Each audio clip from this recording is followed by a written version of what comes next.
Hey, what's up, Wizard? How you doing today? Hope you're doing well. Let's see.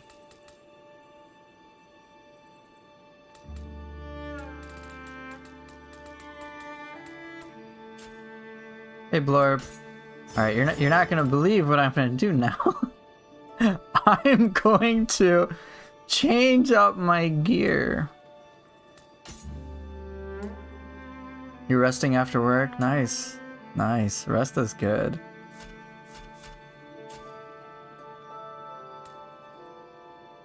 I'm gonna change my gear. I don't believe it. I'm actually gonna change my gear.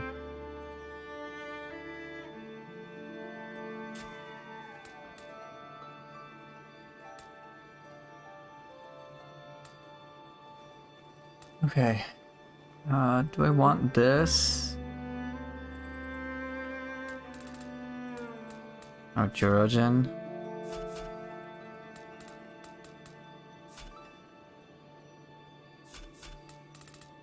Okay, do a little build stuff.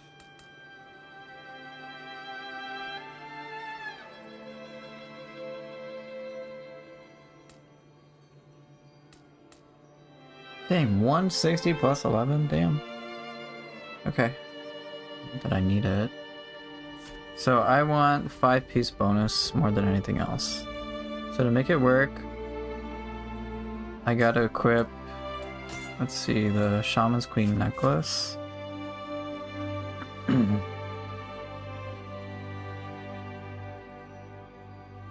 I'll lose ailment resistance and life recovery yokai realm. That'll be a downside. Let me mark these as favorites.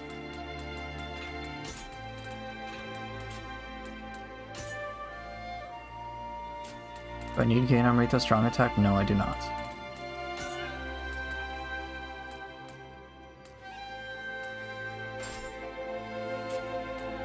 Yeah, chicken burrito. That's intentional. I'm starting earlier, so I end earlier. A quick question, is changing the layout and controls to layout be better for consistency with active skill moves? It might. I think it depends on the individual. I changed mine to type F, and then I further customized there. And the reasoning for that was I basically just wanted Neo 2 type controls, and then just a little updates for Neo 3. I found it's helpful. The directional controls can sometimes feel a little iffy to me, so I wanted to reduce that as I was trying to learn the game. So that helped me. I imagine it would help you too.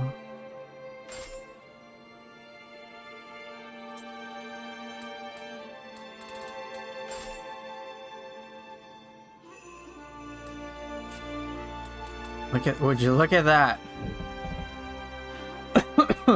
Faster key recovery. Nice. How good is it? I'm running full exalted gear. Okay, but now I gotta tinker with it. Everything I have equipped was locked, right? Yes. Perfect. Hey, Blor. Oh, you're here to watch High Level Neo? I will try to do that. Hey, Neo Enjoyer. Good to see ya. Oh, how does the layout change things? I'd love to try it. Let me showcase it real quick. So controls, configure controls. So I start with type F. So just to be clear, type E at the bottom is saying this control type is similar to Neo 2's. Right. I didn't like the placement of jump and dodge because I'm used to dodge being X from Neo games and circle is just like interact. But that's been changed. Now type F is near identical to type E, just with the modification of swapping jump to dodge, which feels pretty natural to me. I've gotten used to it. But from there I decided to further customize things. So you can like fine tune some controls here. So for example, I changed my swap melee weapons to R1 right. I'm used to that from Neo 2. And you can kind of tinker around with things. I changed style shift and burst break to be a little different for me. You also have these options which you can control too. I do like it quite a bit.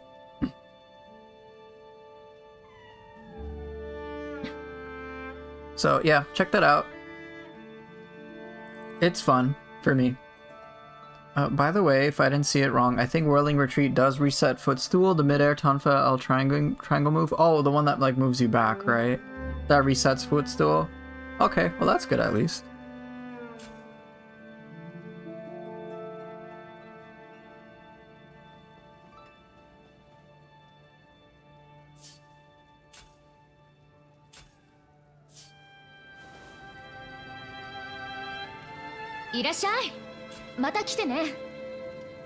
Hold on. So what do I want on here? I don't need Gain Amrita strong attack. Just lightning resistance and one Amrita absorption buff. Probably a faster one. I don't need Pleiades. Okay, great. So lightning resistance. Yeah, I want lightning resistance and faster movement. Those are the most important.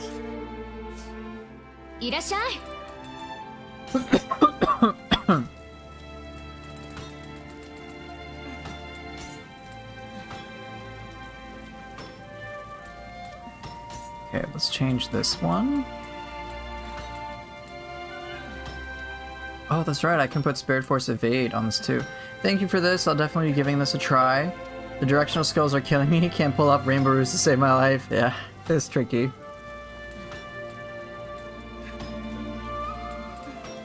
Okay, trade the faster movement for Amrita absorption, great. Okay, wind damage reduction. Oh, I could have multiple sources of that. I'm good. I want lightning resists. Not damage reduction, just flat resistance. Damage taken critical. Okay, I already have faster key recovery critical, so I don't need multiple sources for that.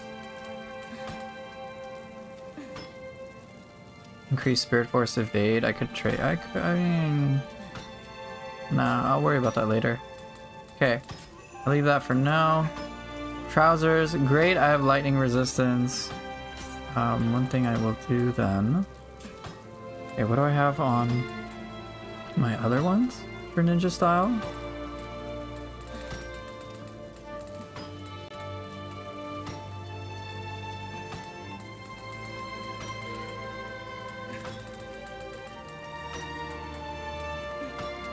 Go to armor. Perfect. Decrease damage taken and lightning resistance. Okay.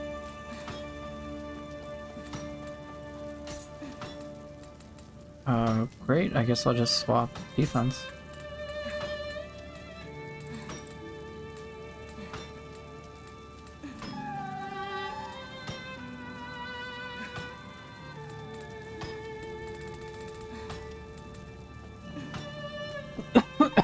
Great. Also, it's nice to see Wolong 2. Shows that it wasn't just a test to add different stuff for Neo games. Yeah, it's nice. I wish them continued success, of course. Okay, so what's next? Just luck and lightning resist.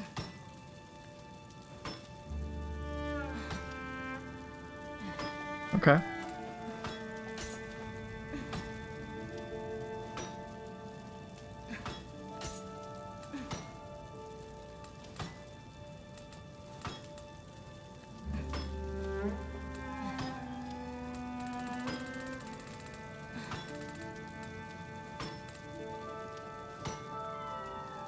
Could get auto life recovery evade.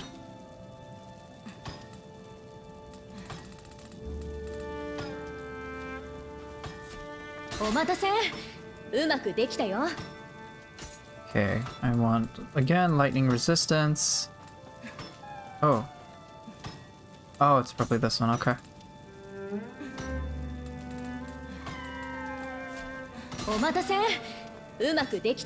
Okay.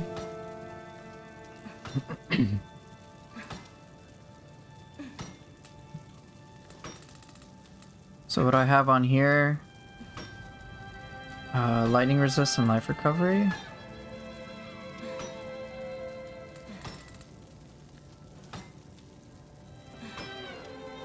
Life recovery and lightning resist? Okay.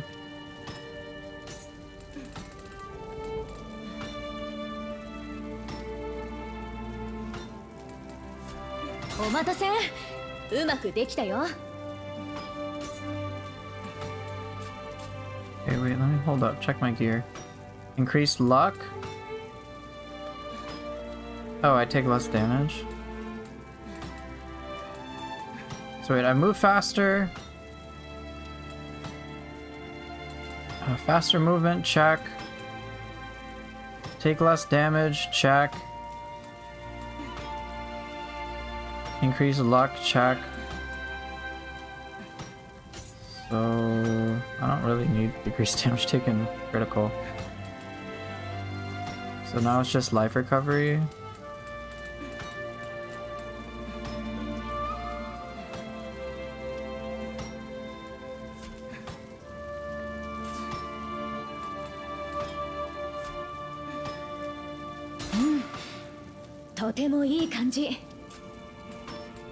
Okay, what about for helmet? Oh, I don't need to change my helmet. I already have what I need. The trailer looks similar to Neo 3's first trailer. Maybe this one will be open field. It seems like it.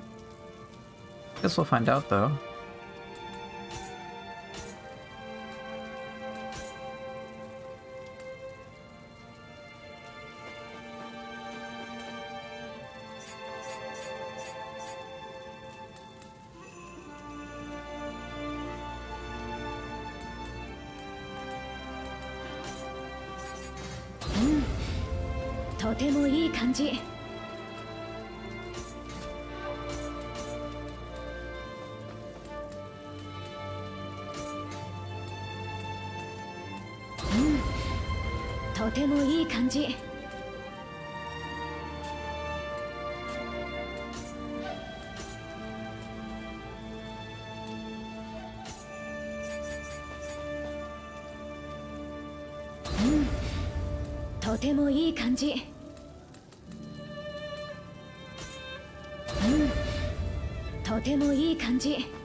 Yeah, we got a long time to wait.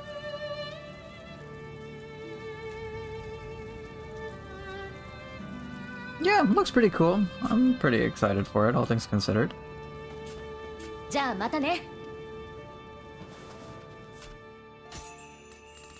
Wait, can I get Himiko's staff?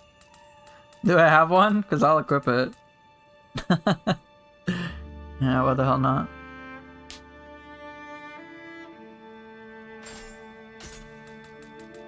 Have that be a favorite.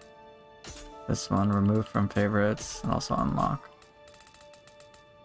Himiko's staff. Okay, great. Hey, I'm doing pretty good, Michael. How are you? Yeah, as for that Neo 3 update, I know, clock is ticking. Early June. You've got technically until June 14th. Where's my early update, yo? Alright, I'm running a full set now. I'm very curious. What will this be like? Quick-witted courage. Good question. Was the 2 half circles mean on your equipment? Oh, are you talking about things like that little symbol?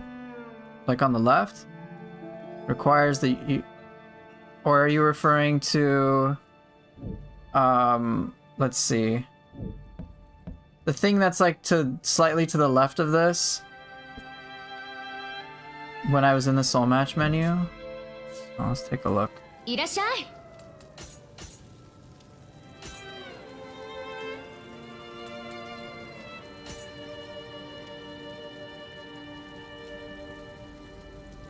If it's like right above the weapon, you could see if it's... Oh! I think I know. I think I know what you're talking about. You could see if it's for your samurai or ninja. You're talking about this thing at the bottom, the symbol? Is this what you're talking about? Where it says this effect is even active for the style you're not currently using?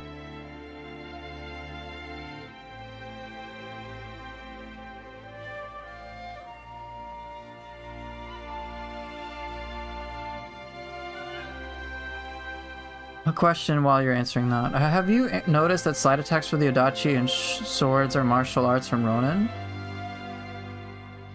Oh my gosh, that's a good point. The sword one is Tenin Richin and the other one's from Mumio Ryu? That's a good point. Okay. If you go to the soul match again, you have your weapon, the name, and the 2 half circles embedded, then the style for which you equip, and then change.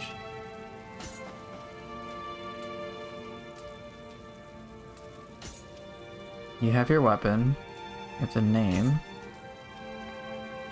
Next to the sword icon,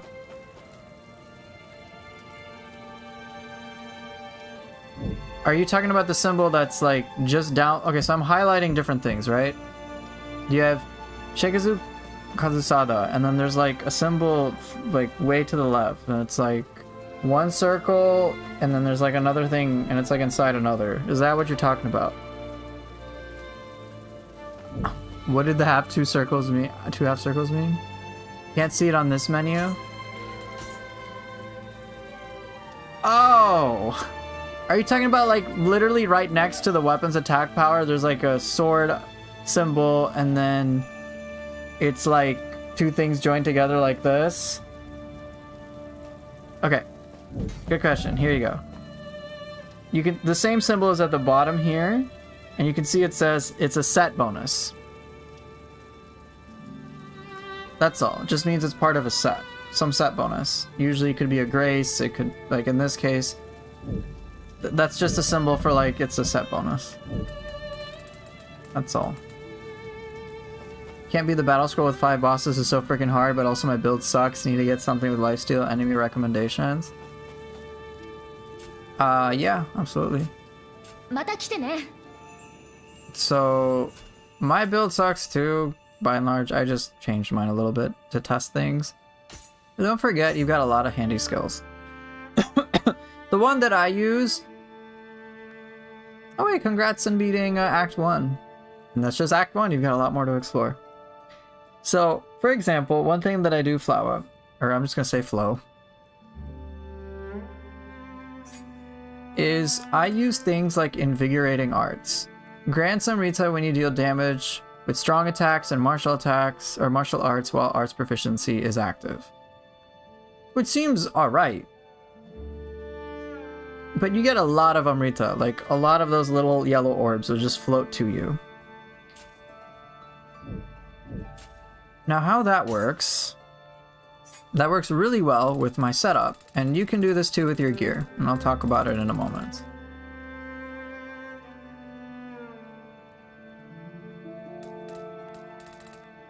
So if you take a look here, I have gain Amrita strong attack. The value doesn't matter, it's just, it really, the value could be 1 billion, it wouldn't change anything really for me beyond leveling up. But anytime I perform a strong attack, I get some life back. How much life do I get back? Well, currently with Ninja Style, I get 36 life for every Amrita like tick that comes out. With Samurai Style, with the Ninja Style. Which is kind of awesome. So what can happen in effect is, when I have arts proficiency on and I'm either doing martial arts or I'm using strong attacks, every hit will cause the enemy to just throw out some Amrita. I will absorb each of those little bubbles, each of those little orbs, and get like 30 plus life back. So I can just, that's my lifesteal. Let me demonstrate. And so that's just for invigorating arts, and so Samurai Style can get me a ton of life back.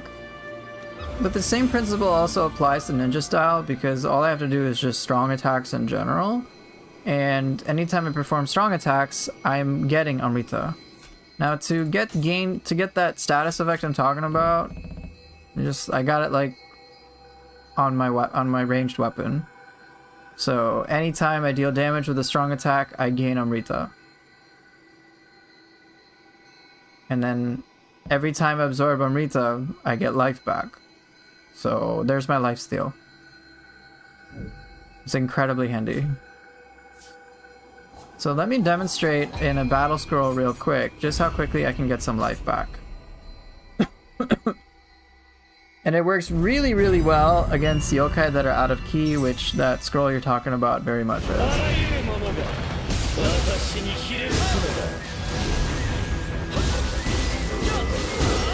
Okay, let's take some damage.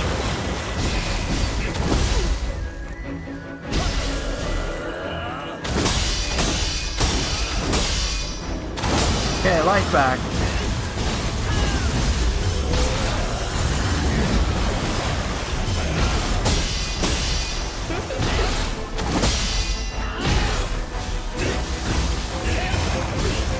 You see that life?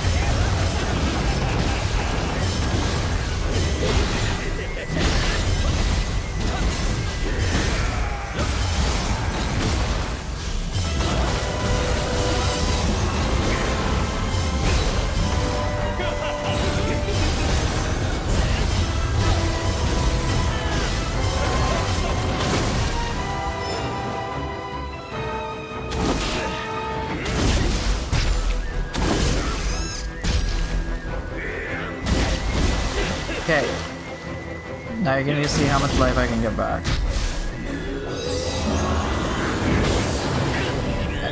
I get back 0 life there. Let me show you with Ninja Style. Because of course arts proficiency is great. But let me try to get this guy out of queue first.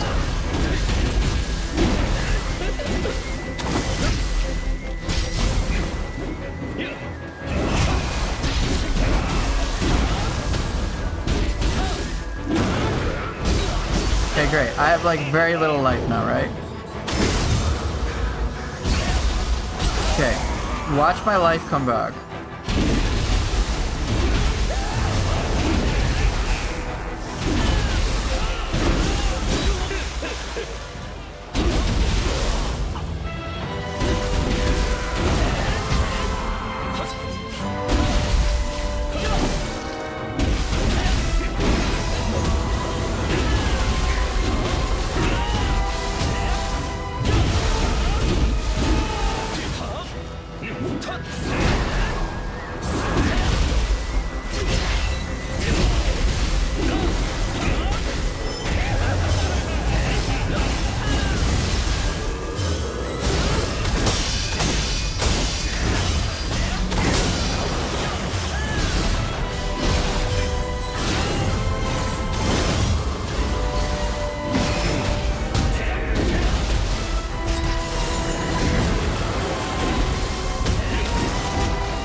the living artifact popped off.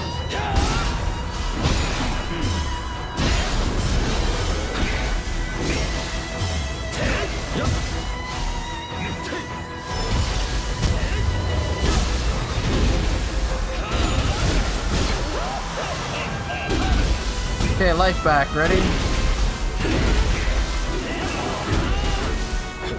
Got it all back. I'll catch up with chat in a bit.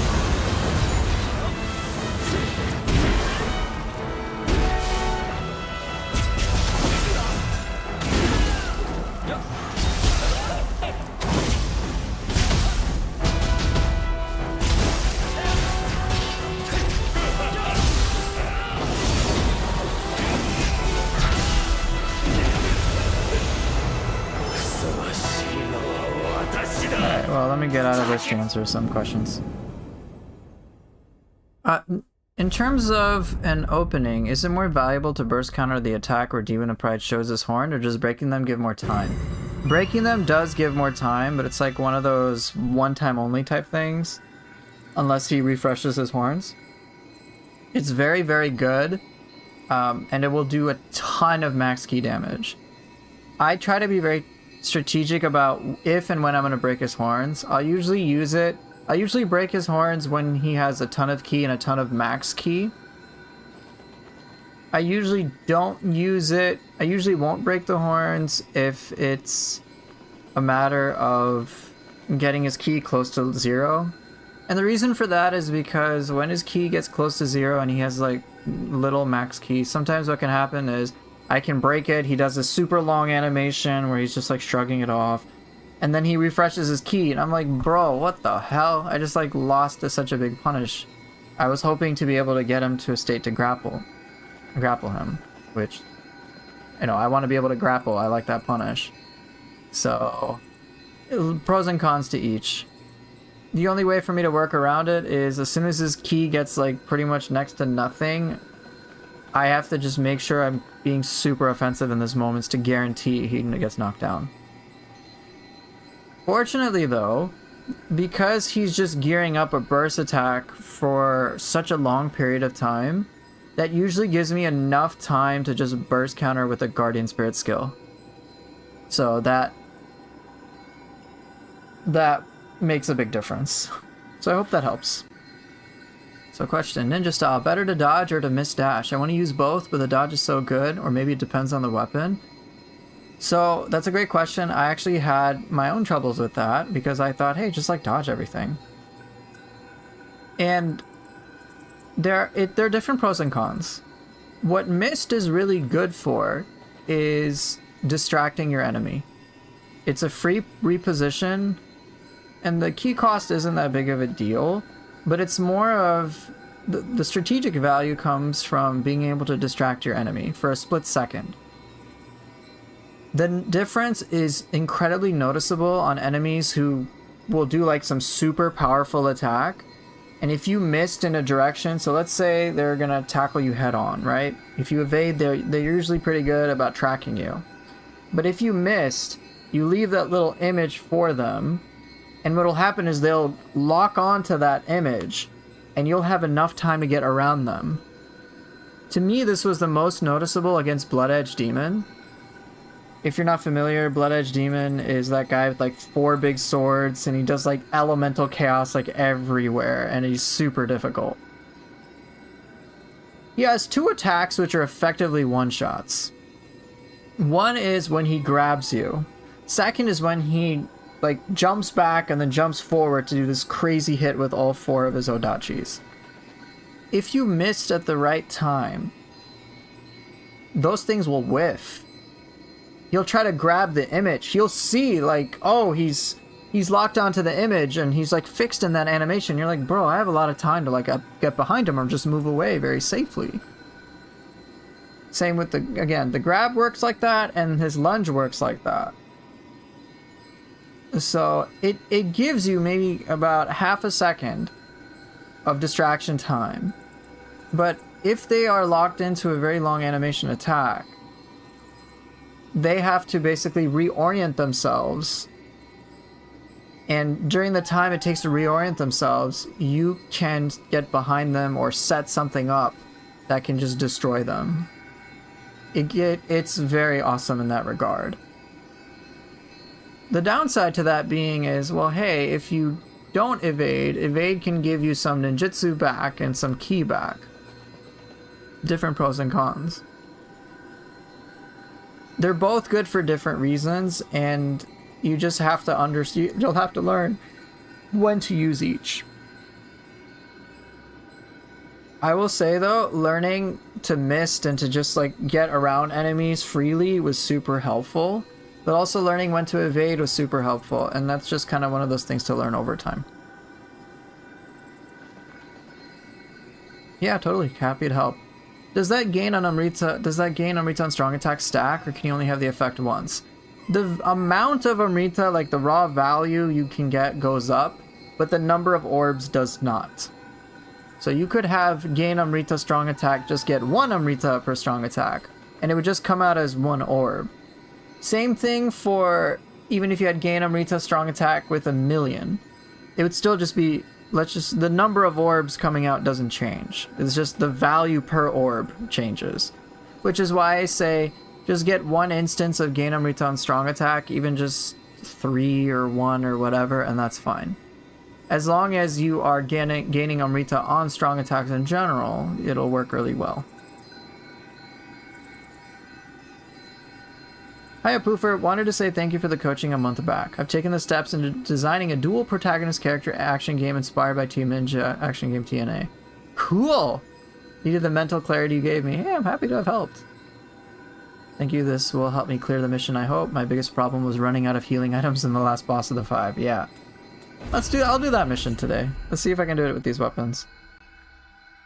And you'll see how I'll try to show you just like how I try to be tactical with all that healing.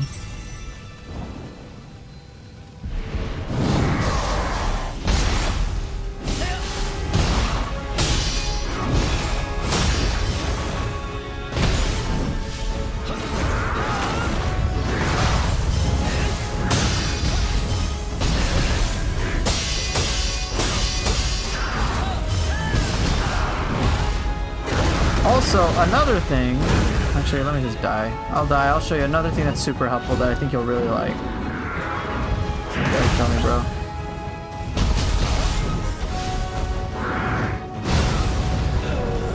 So another thing, Flo, that can help you too, is you can have... If you were here a little earlier, you might have seen how I reforged my armor to give me certain buffs.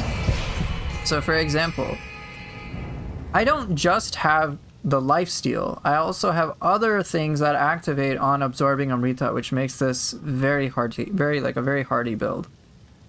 So let me highlight those specifically. Take less damage when you absorb Amrita.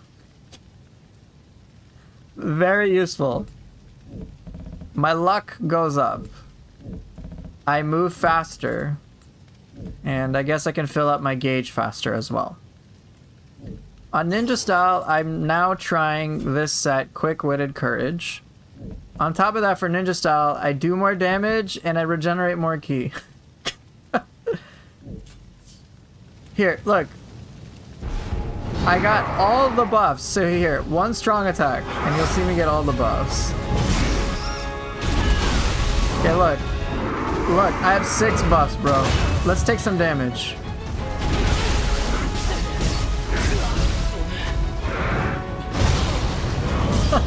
I took a few hits in Ninja Style, bro. So definitely don't only get the lifesteal, get the buffs that activate on absorbing Amrita. Very handy. 6 buffs. Attack, ki recovery, defense, you name it. Luck, Pleiades, move faster. Super good. This is independent of any build. Am I trying to replicate Amino Uzume? Kind of. I wanted the ki recovery buff. The attack buff I didn't really need, but it'll be fine.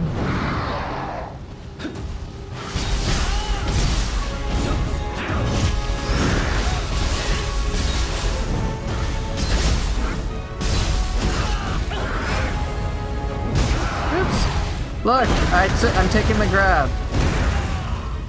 I don't think so, JJ, man.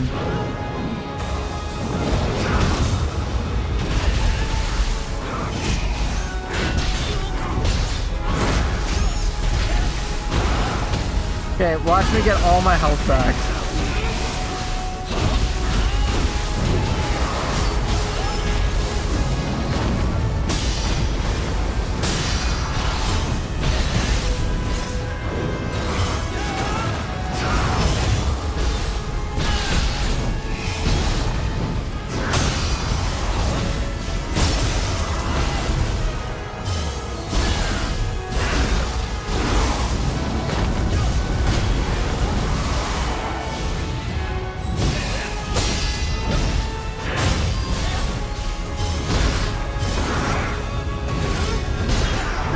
Oh no!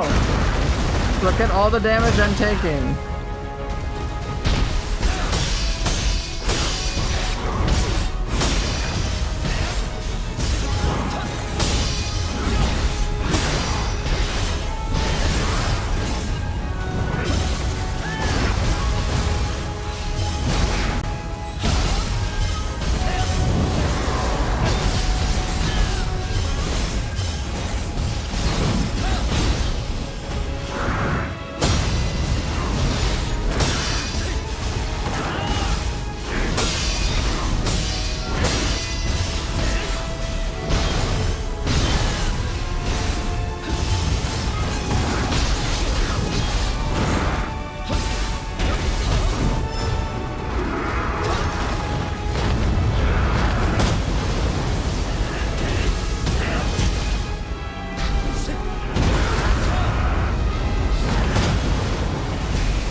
Oh, I died. No, the buffs from Samurai gear, you get them when you're ninjutsu. That's because I have the gear, those buffs on both styles, on both sets of equipment.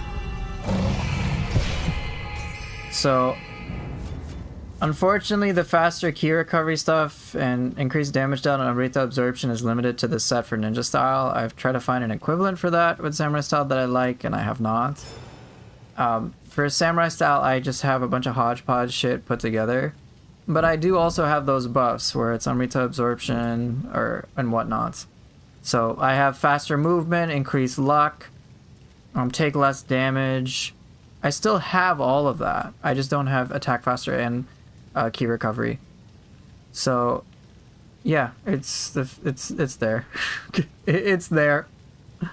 And for Samurai style, I can usually power through many things simply because of the skills that are available for it. For example, take 15% less damage when arts proficiency is active. And then invigorating arts, you get so much back. Like, you just get so much life back and you just power through everything. Get hyper armor through everything. Samurai style is very much a tank. So yeah, it's pretty good. So here, I'll try to beat this. But basically, anytime you do a strong attack, you're in good shape.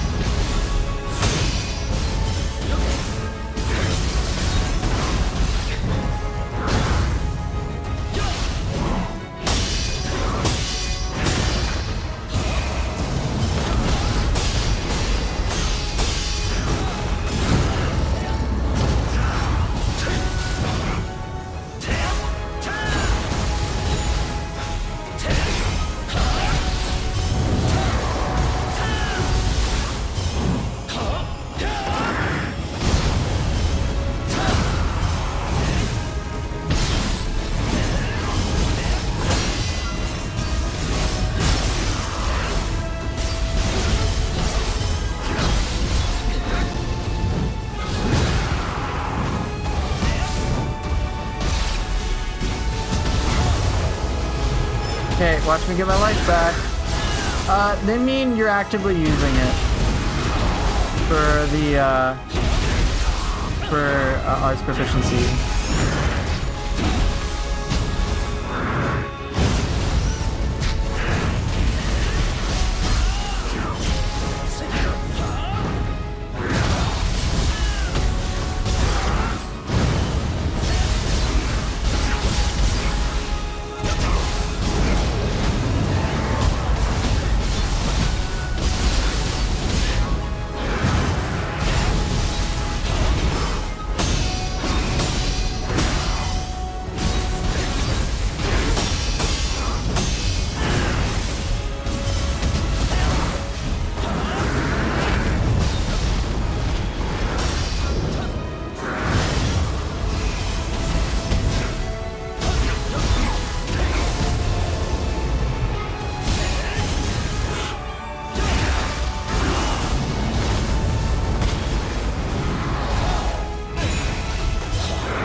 Yes, any of the two guardian skills. So you can do the summon or the skill and it'll work out. I haven't seen buffs on dodge attack.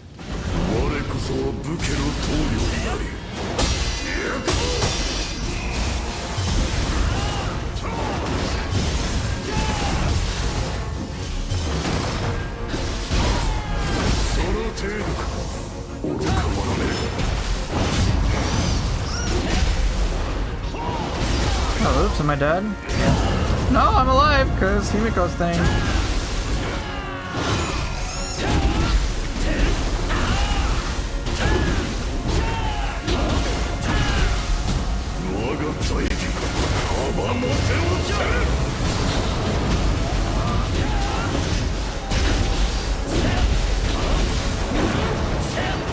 Oh, are you serious? It did. Okay.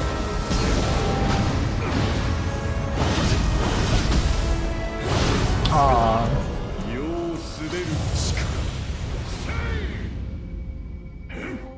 I'm locked up but not sure which one I have to use. You can use both. I use both. Once you unlock it, you're good to go.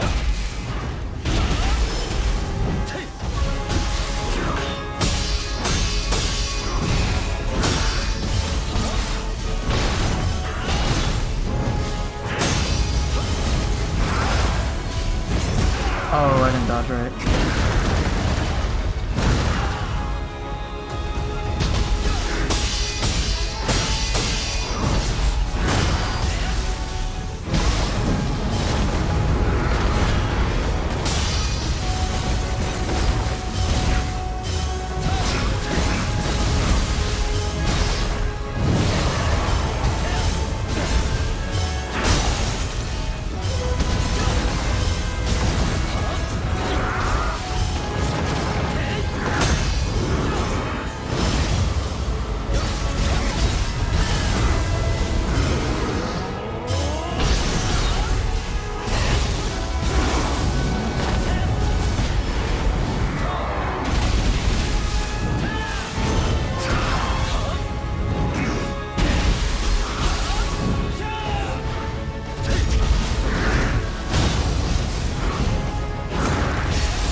As you can see, my ability to sustain is actually really nice.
You're not bad.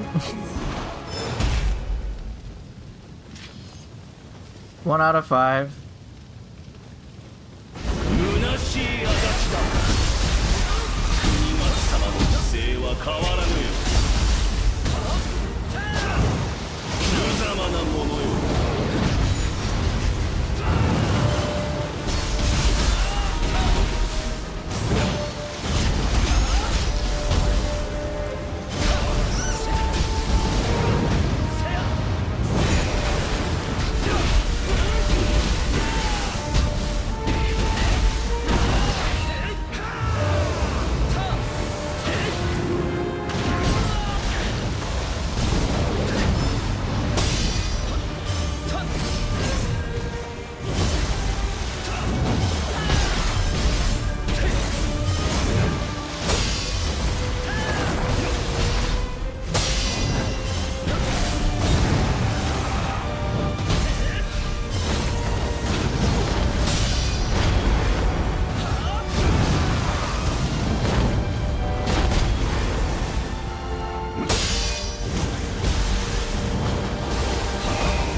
神君の血を引くこの私が。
Hey, not too bad.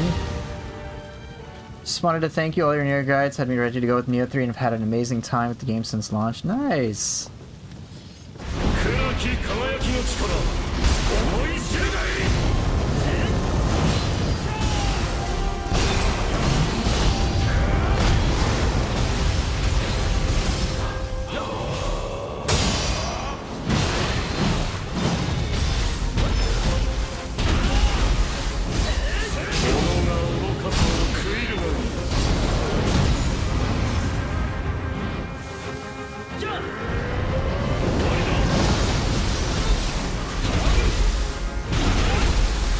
Ah, look at my stuff.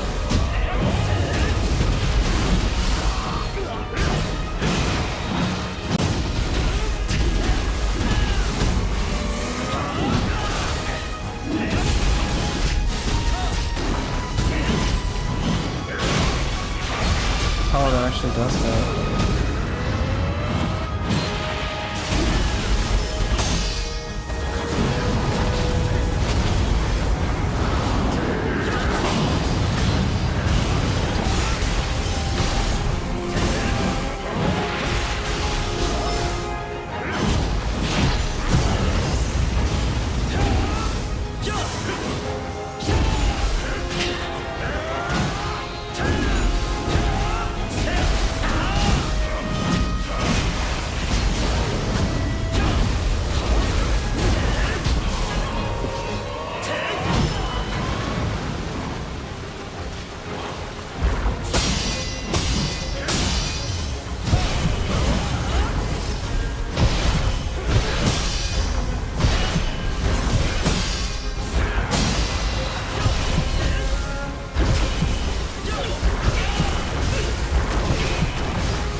Oh shit, I might die. Yeah, that was my fault. But you could see that, like, for the most part, I'm pretty calm. I'm not, like, really stressing out. I'm like, oh, I mean, okay, I'm screwing up. It's not that bad. Imagine someone like yourself if you were to use elixirs. That Hiriko looks mean. Yeah, he's pretty tough.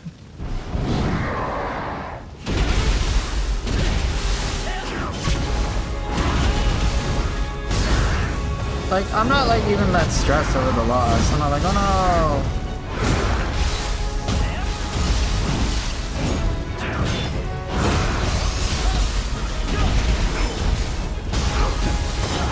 I mean, look at this life regen. Look how much survival I had.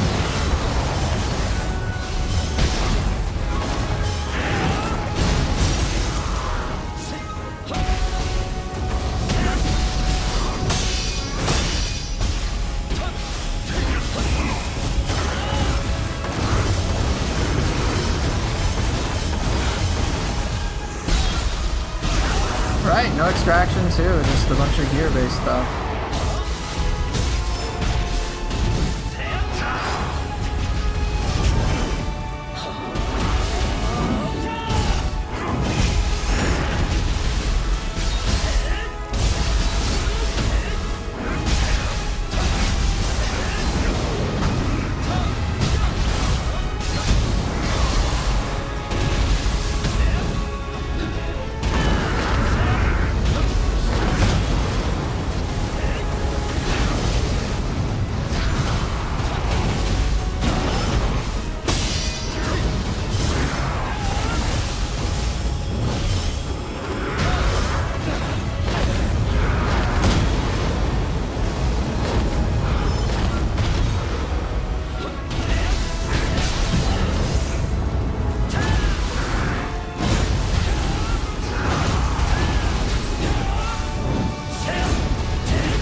I didn't catch the ball, yeah.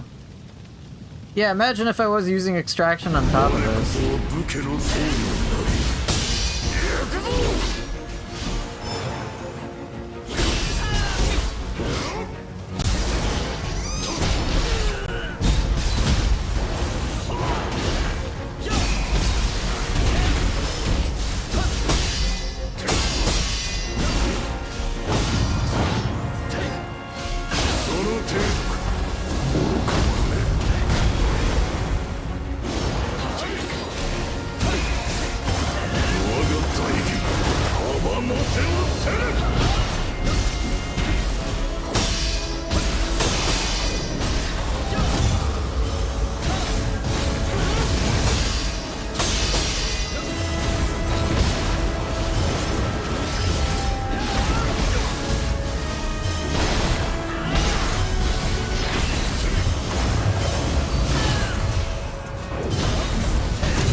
Oh, oops.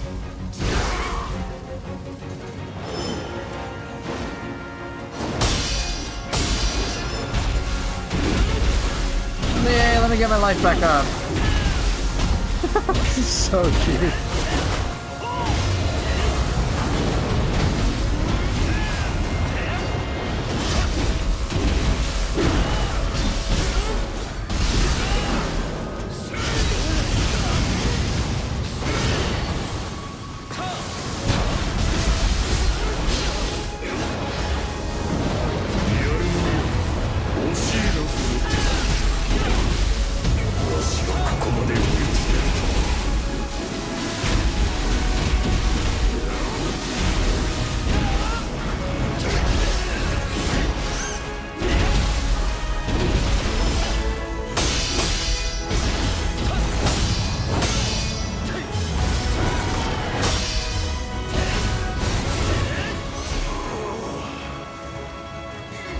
Yeah, Amber.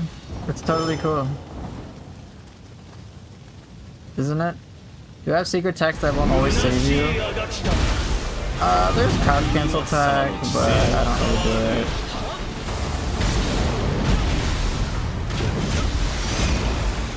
It's just spam bombs. Here, have a bomb.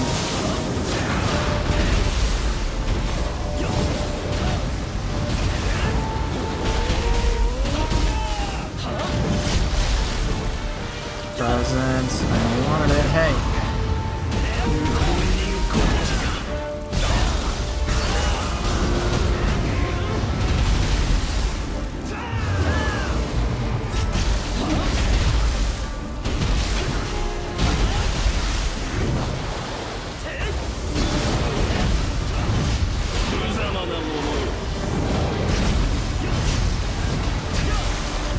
Have another bomb.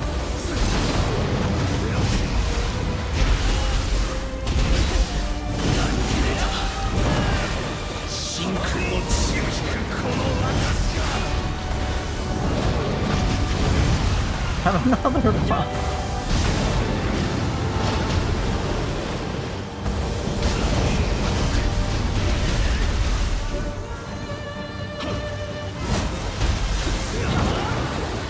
Hey, golden seed.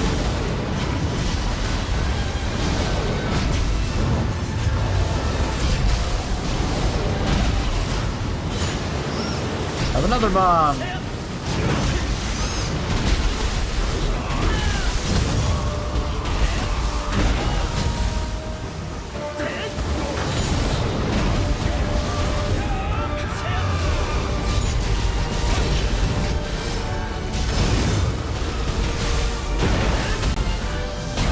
Here, have another one. Get blown up by the bombs.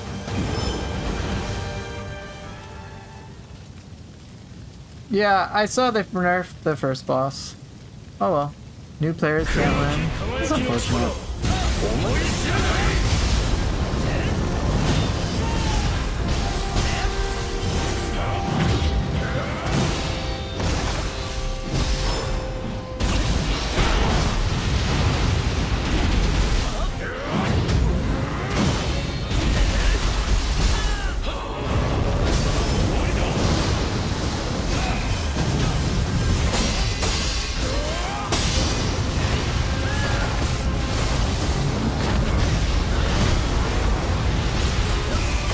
Okay, watch my Almita come back. My light get back.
Oh, oops. Ah, at least I got the living artifact saved. I need it.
I'm not like going super try-hard mode. I'm playing like very safe, so you guys can see, just really not that bad.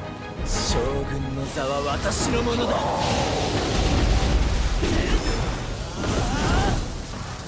Here, take this, and that.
I should be a little careful, otherwise I'm gonna die.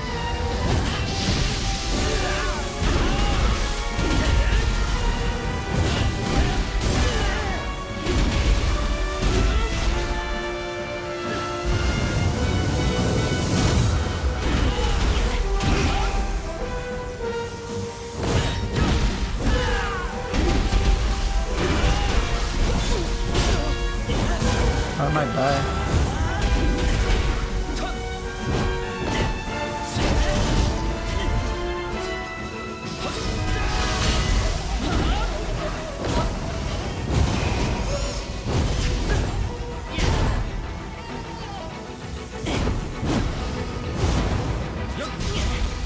I'm a little worried because I just don't want to lose the progress.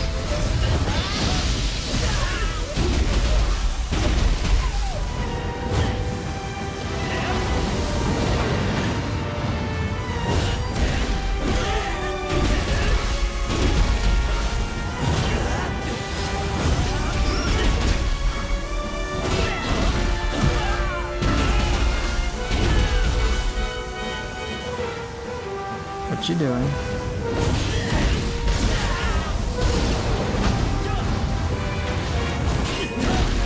This is so pathetic.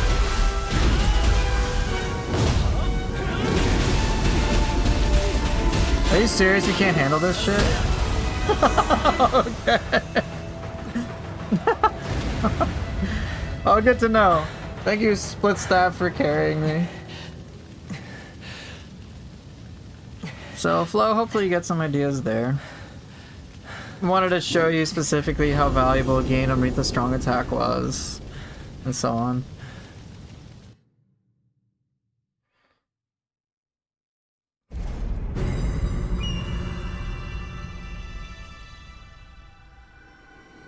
Yeah, imagine if you use things like Extraction, imagine if you use Soul Cores, imagine if you used like Elixirs and healing, you'd do well.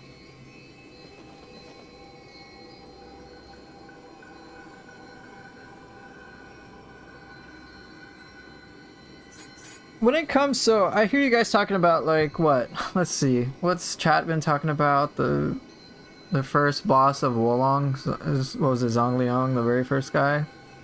I think that's who the guy is, right?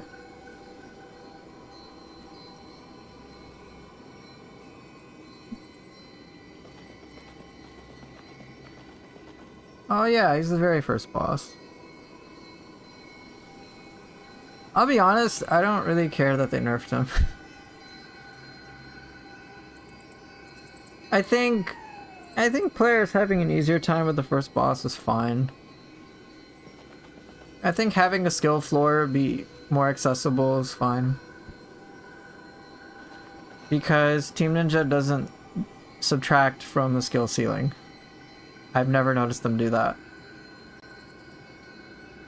I would want the game to be like, the first mission to be straightforward and simple, yes.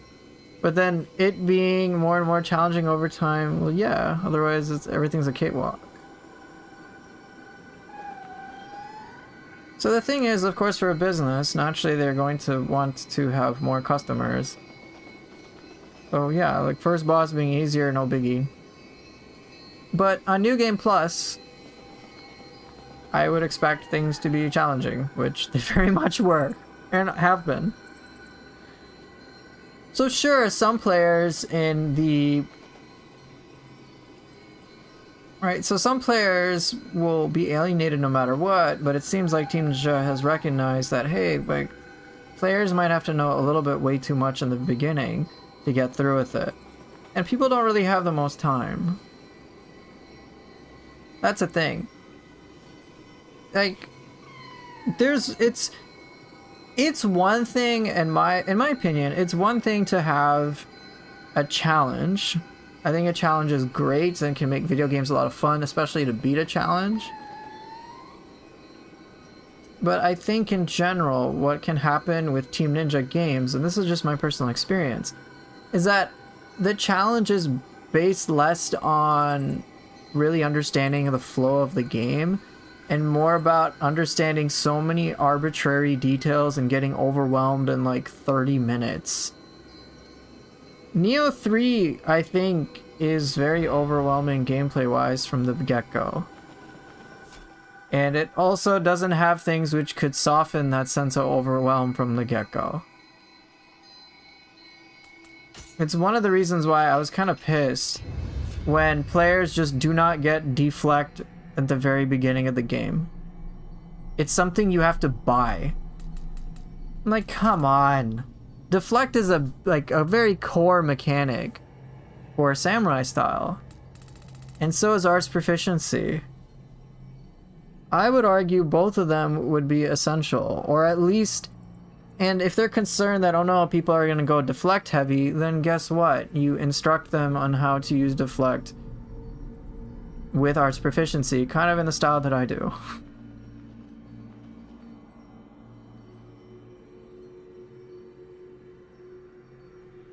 And one thing also with how they talk about Arts Proficiency, and I know my text is kind of, in the chat stuff is obscuring it, but they say stuff like duration of enhancements granted by Arts Proficiency can be extended by doing strong attacks using different types of martial arts. So I think they should have put in deflect as well. To tack on, and I'm going to build off of what JH Normal One is saying. I actually agree with you. I think some of the, to a point, with some of those things, they're just not available. Like, Samurai style doesn't have stances at the beginning. You have to unlock this shit. You only get mid stance. High stance and low stance you have to unlock. Like, bro, are you serious? I have to unlock this shit? Because, and the reason I say that's like, I don't like that is because Samurai style, as advertised, is about stances and key pulse and deflect and Arts Proficiency. Those are the 4 things they have on their website. I would expect those things to be like the basic foundation.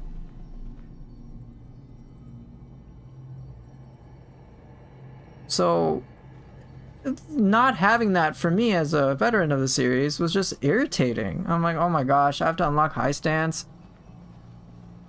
Like, legit, how many skills can you chain in Arts Proficiency in the beginning? Like, 1 or 2. And I think for newer players who do not have the experience that I do coming into the game, they're gonna go with what they realize works easily and works well. Just their knee-jerk stuff. Samurai style can seem really complicated compared to ninja style. And I think rather than players wanting to indulge in that complexity like myself, like I'm like, yeah, I know what samurai style can be about, and there's a whole bunch of stuff that goes with it. Ninja style doesn't nearly have that difficulty. It's like, oh, I just dodge. I just do like, I don't think you get evade in the beginning, do you? They give you mist. You don't even get footstool jump. You don't get all this shit. So, my point being is rather than focusing on Neo like things, it's just the entry player experience I don't think is good enough to be upfront. And while I haven't taken a look at Wolong's nerf to this first primary boss, so I can't really speak much to that. I can speak to, in general, what I think would make for a more enjoyable Neo experience is to be able to learn things in a reasonable way, and not just, oh hey, we make the boss easier so that newcomers can get into the game. It's like, no, that's fixing a symptom.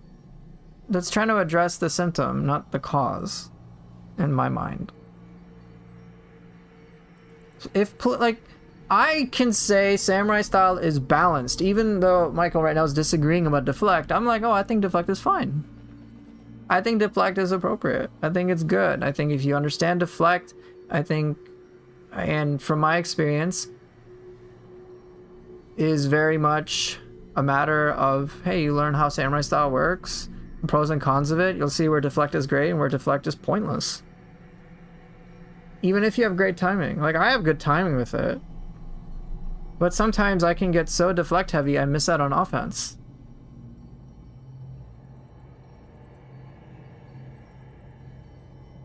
And in my experience, just for the deflect thing, if I like I said, if I deflect way too much, and even if I can deflect everything, what that means is every second I spend in defense mode is 1 second I miss from offense. Which is why I'll say, if you evaluate samurai style purely based on deflect, it's gonna feel the kind of shit. You're gonna be like, okay, I'm just deflecting everything. Alright, whatever. But if you use deflect to support arts proficiency, and you go all out with arts proficiency, and you're trying to maintain this and kick serious ass with it, then deflect feels a lot better. The moment, when I was fighting Takeda Shingen, to be very upfront, I feel kind of bad when I can't fit in attacks in between deflects. I'm not good with the Odachi and Switchglaive yet. It was my weakest weapons overall for samurai style. But if you give me weapons like sword, oh my gosh, it's a blast. I'll know, oh hey, in between these attacks, you know what I'll do? Oh, I'll get away with a flowing shadow in between his attacks and then perfectly deflect to maintain arts proficiency.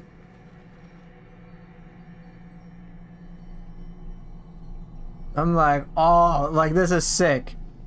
I'm maintaining my ki. I can keep my damage going and non-stop offensive chain, just non-stop crazy pressure. I'm like, oh, this is the sweet stuff. Is it a skill you unlock or get it from the start? It's by default with deflect. Deflect will, if you can deflect during arts proficiency, you will maintain it. Deflect on its own is kind of whatever. Arts proficiency on its own is kind of whatever. Put the two together, that's the sweet stuff. There's some crazy shit you can do. Pulling off stuff with other weapons is great. But that knowledge, the knowledge of those mechanics is not, I don't think is really relayed to the players in a way that can help them learn and appreciate and understand some of the nuances and the complexity that Team Ninja games tend to offer. So to Amber's point, which is an excellent point. It's all they have to do is manage their resources well enough to repeat a few actions to get a scored victory. In theory, that sounds simple. In practice, based on the new player experience who has zero knowledge coming to the game, that shit isn't clear. It's like, oh, you raise, like, they have to like put pieces of shit together, and it's trying to do that all at once in like your first hour of gameplay when you don't really know what you're getting into is just a frustrating thing. I find the same, I'm experiencing this right now with Cass when we're going through Path of Exile 2. So sure, I understand, okay, I use a skill and I go through and I use this skill to do such and such thing. But in terms of me understanding what interactions work and what don't, and how to even create our own builds with a passive tree, what uniques to get, like, it's just so much information I don't know.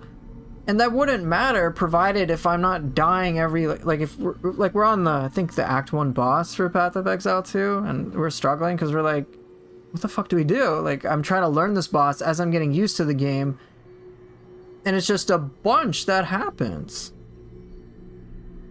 So trying to bring it all together when I'm just like a fish out of water is gonna be a lot, and that can be very demotivating for people. So I think games, I hope, I say that with the hope that Team Ninja can make the entry player experience not just easier, like dial down the numbers, but can make it so that players have a nice path to being able to learn and understand things and be able to appreciate things. Because even right now, as we're talking about in chat, for someone who might be newer to the series or newer to Neo 3, such as Michael, he's like, wait, what? Deflect allows you to keep your proficiency? He's only learning this now, like 5 months into the game's release, I think. 4 or 5 months. 4 months? Yeah, over 4 months later.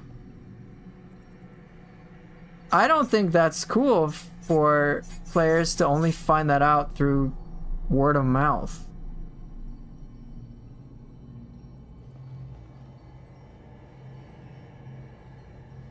Like, deflect, what it says in the tooltip is basically press block before getting attacked by anything but a burst attack to deflect it. Successfully deflecting an attack will restore your ki and increase your ninjutsu and arts gauge as well. You can also move. They tell you that, but they also don't say, and it can help you maintain arts proficiency. You only started last weekend, right? And they don't, like, it's not told to you in the get-go. Making tutorial for such a complicated game is very hard. They spent all these years, still can't figure it out. My guess is, truth be told, they don't have the resources to do so. Right, and because of this, Poofer, but people don't read, it needs tutorials. It's not that difficult to make a tutorial though, like conceptually. They could be like, alright, maintain your arts proficiency for 10 seconds. Here you go. And you don't get to do any skills, you just like deflect to maintain arts proficiency, like as one of the check marks to do for samurai style. Here's an advanced samurai style tutorial. Did you know you can maintain arts proficiency with deflects? Okay, here you go, try to deflect. Oh, cool. So activate arts proficiency, step 1. And then step 2, while maintaining arts proficiency, try to do a deflect. This is your advanced samurai tutorial. People are like, oh, okay, I'm aware of it. I'm actually playing it.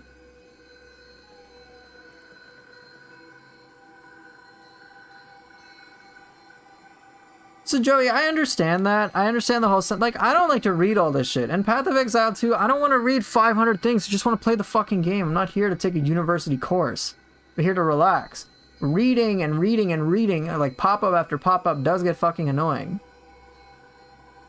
Now, I understand though that, like, dude, if someone's gonna dismiss those things, then they can't really complain about the whole thing about the game, right?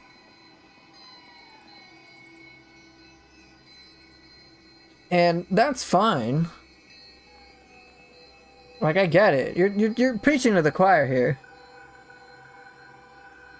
It's just, again, a matter of pros and cons. It's, alright, I can just play and I won't understand stuff. But if I don't have an avenue for me to learn these things in a way that's enjoyable, I'm not going to get engaged in it. What do I do for Path of Exile 2? Yes, but people will dismiss all the things including the tutorial and say the game is too complicated. If they're dismissing something that is deliberately made to make life easier and they flat out ignore it, then that's on them. I'm saying right now Team Ninja doesn't have enough of that. That's why I make my Neo 3 videos. That's why I make my Neo 3 academies.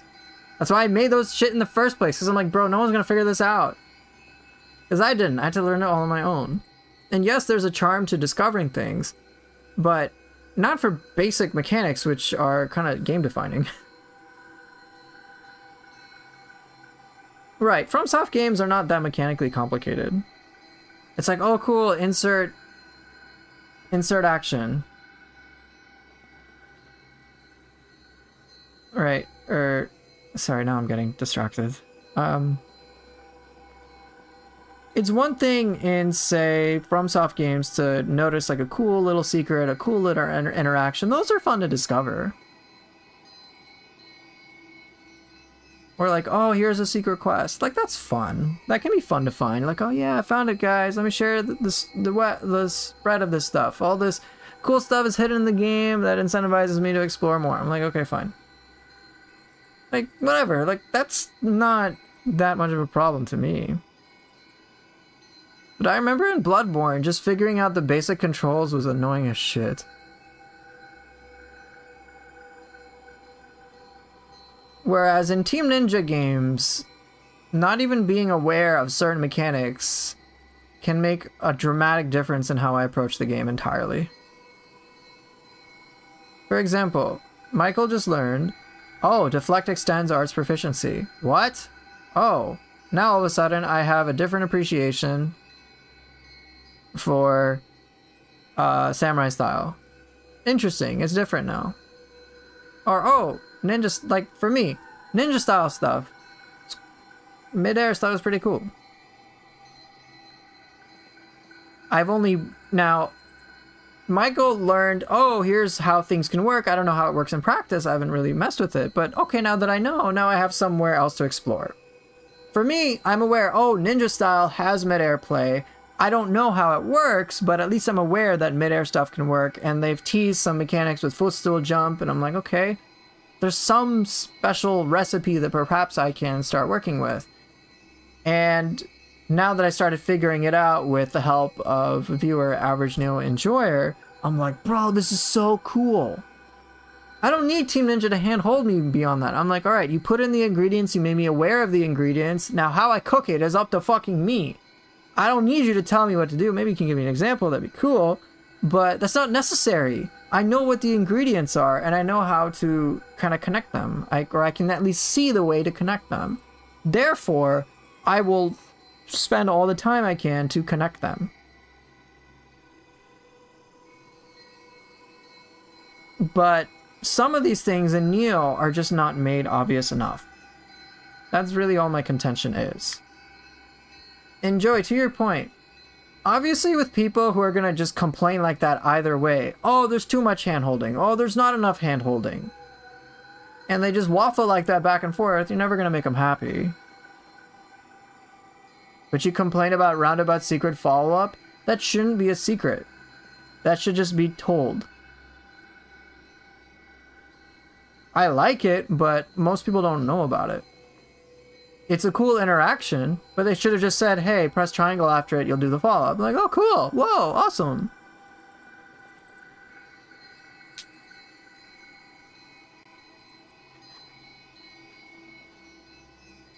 Maybe there should be a setting like teach me a lot or teach me a little, I'll figure it out. I think just saying, hey, we have some tutorials you recommend, they can really help you.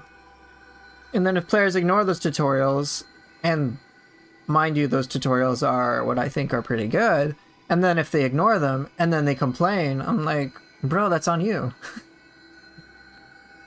But if the tutorials don't provide enough information that I think would be substantial for players to help, and they're not designed in a great way, then, you know, then I'm gonna be like, hey, there's more Team Ninja can do here. I think they should give players the options to, hey, Axel, I think players should be given the option to decide if they want to do tutorials. Now, if they skip it and then they complain, well, that's on them. But if they go through the tutorials, then they should be educated. At least enough. It doesn't need to be like that dramatic in depth. It's like pretty basic. Right, Joey, that's a thing. But the people that will praise Elden Ring and Souls and then hate on Neo for that, like, I think there's a significant overlap with people who just complain. Right, Joey. Like, if someone just wants to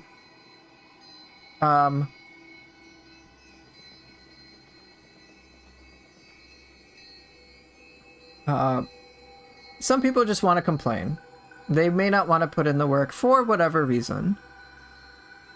At that point, and I've dealt with clients like this, you're like, if they're just focused on like, oh my gosh, I'm gonna play victim here, I'm like, you're always, it won't matter what you do. So I'm not talking about them. I'm talking about people like myself, who I'm like, hey, like, I think the intro player could have been better, and experience could have been better. I still think that. Forced tutorials fucking suck. Having the choice to engage in a tutorial, I think is fair. Are you in customer service, customer experience? No.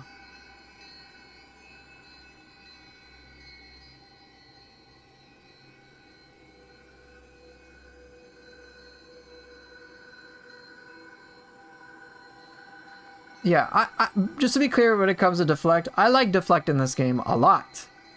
I don't really care for Deflect in many other games, but I love how it is in this game because the way that I'm able to use it is it's supporting my offense rather than being the whole thing. I've seen a lot of players who love to use Deflect, but I hardly see many players using Deflect to maintain arts proficiency. There's a big difference.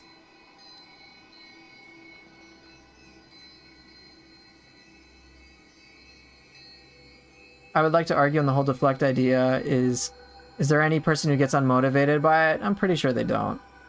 They'll build that momentum, but they may not know how to use that momentum. I didn't know you were going to change product. Well, it's on the top of the website you have to use. We send a monthly email for 2 years to run the invoice. There's a warning on the box. Yeah. I like with my own clients at work, they'll make complaints and I'm like, wait, did I not tell you?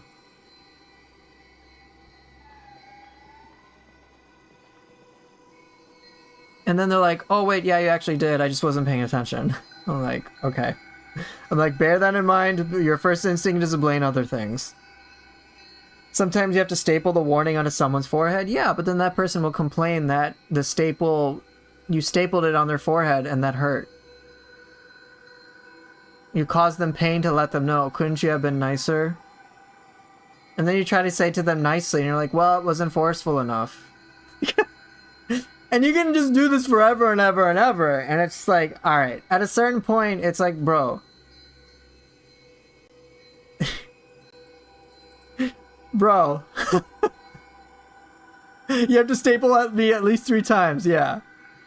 We use this analogy, when I was at my previous job, we use this analogy. It's like, all right, dude, you are on fire. And I'm going to give you a ladder. Or like, you're in a pit. And we're going to give you a ladder to get you down. And then you're like, no, I don't want to get on the ladder because the ladder doesn't all the way hit the floor. It's like 2 feet off the ground. Or like, oh my fucking God, take this ladder and climb out. You'll be fine. And then they get on the ladder and they're like, oh, it's not perfectly smooth.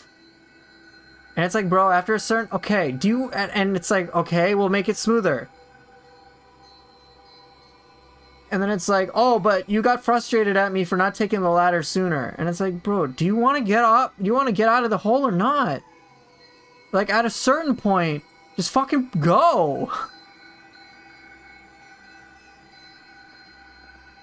Oh, you're upset. Like, I will tell you a story from work. Actually, yeah, I'll tell you a story I had a few years ago where I was a part of a coaching program that I eventually became a coach for. That was my previous job. And I was working with another client, all right? So she was going through divorce. I had already been divorced by that point. she was going through a divorce, and generally one of the things that we learned to practice was how to talk to other people when they're pissed off with us for shit we did to them. All right, so just trying to practice conversational skills. Right? That's all.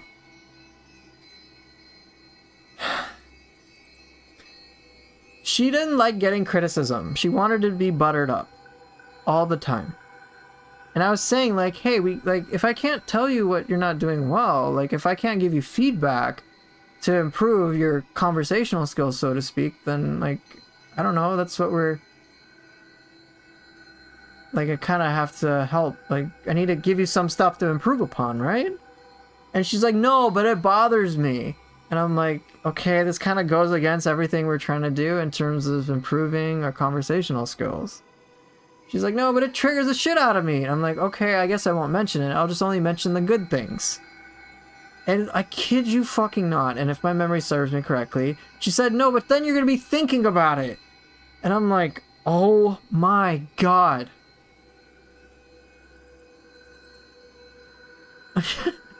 I'm like, yeah, all right.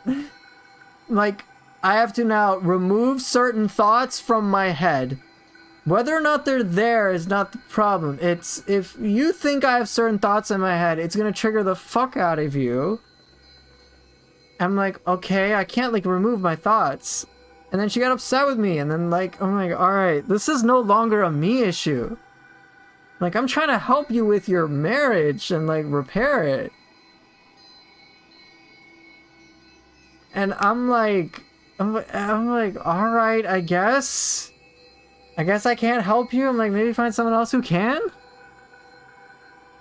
But then she got pissed at me. And then she's like, oh, no one wants to work with me.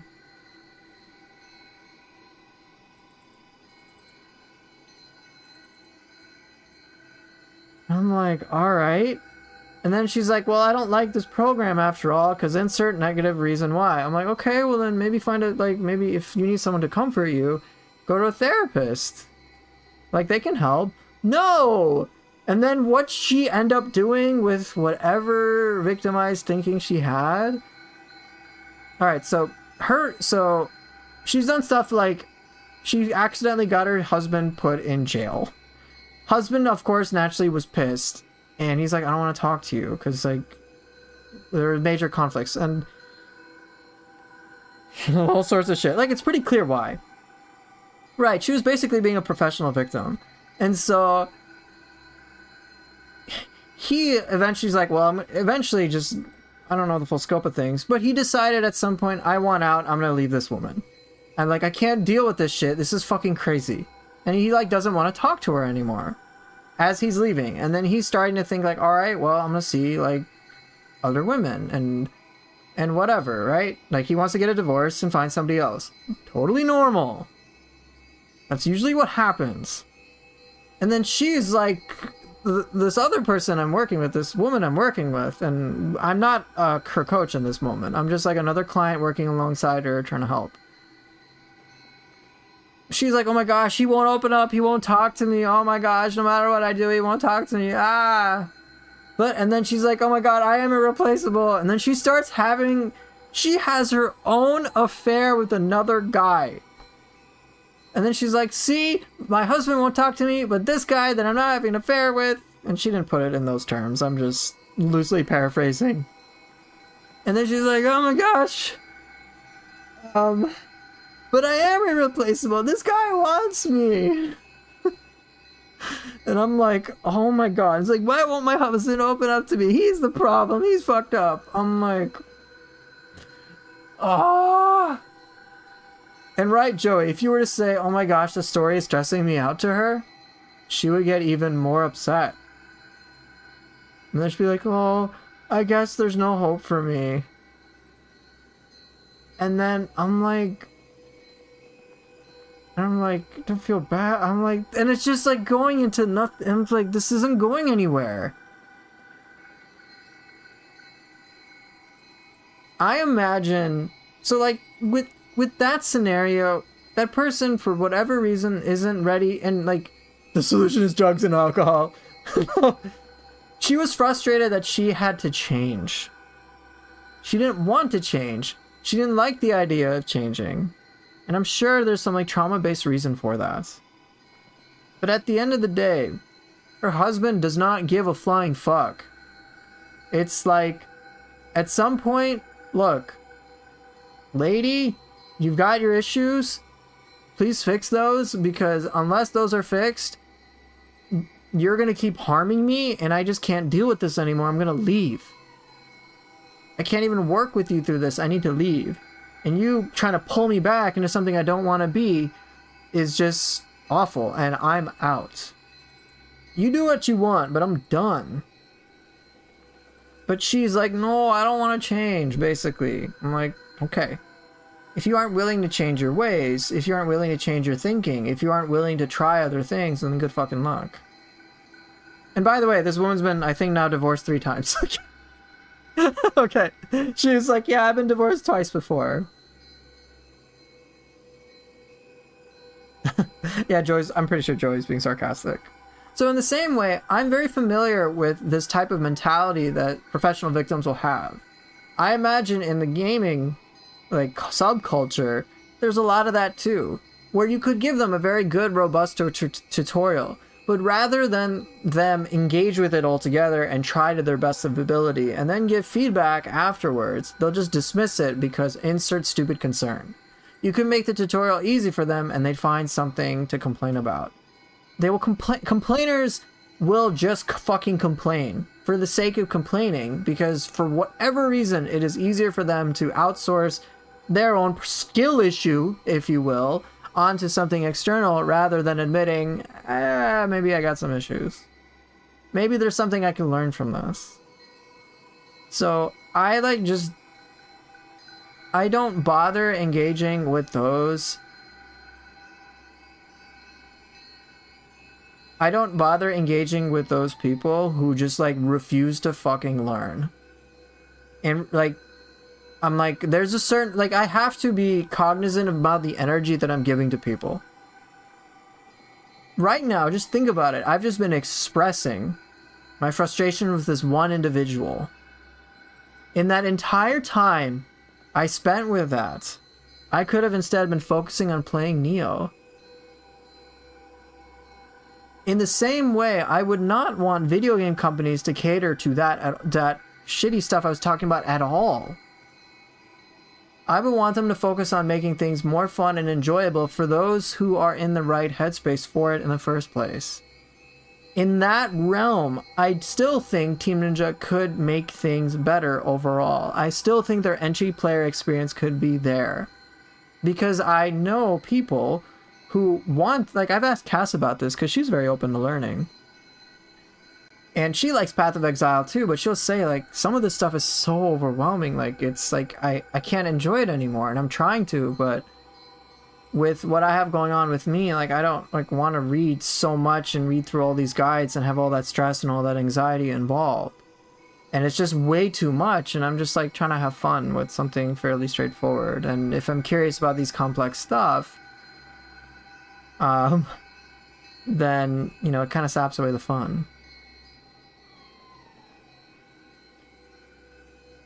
So just to kind of wrap it up, when it comes to changes in Wo Long, I can't speak to them too much, but I hope that the changes in the future for future games will be more about helping the people to learn and appreciate their games, rather than, oh, let's make a sacrifice here, a sacrifice there, because that's the shortcut. I make the Nioh Academy, the Nioh 3 Academy, and that's what I haven't worked on it for a while.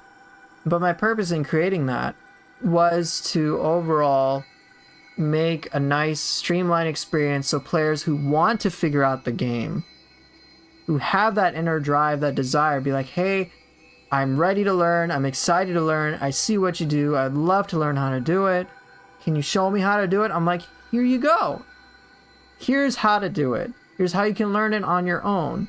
And you can have a total amount of enjoyment with it. And yes, it'll take a long time. Yes, there'll be a lot of hard work, so to speak. But here's your pathway to do it. And if you apply yourself, you're guaranteed to, like, have a much better time. And it will be more fun. That's what I'm trying to create. Now, what I'm not gonna do is, as Joey is saying, my target market is not gonna be thrice divorced housewives who are professional victims, or husbands. Okay. That's not what I'm trying to do. I'm going to focus on those who are eager to learn. If someone's eager to learn and they have a difficulty in learning it, I am going to try to understand what I can do to make it, I can be a better teacher. I'm going to try to learn and understand that. What can I do to make it easier for them? And it becomes very clear on people who are going to fucking complain, like that other person I was talking about, versus people who are like, yeah, I know things aren't perfect 100%, but like, this is enough.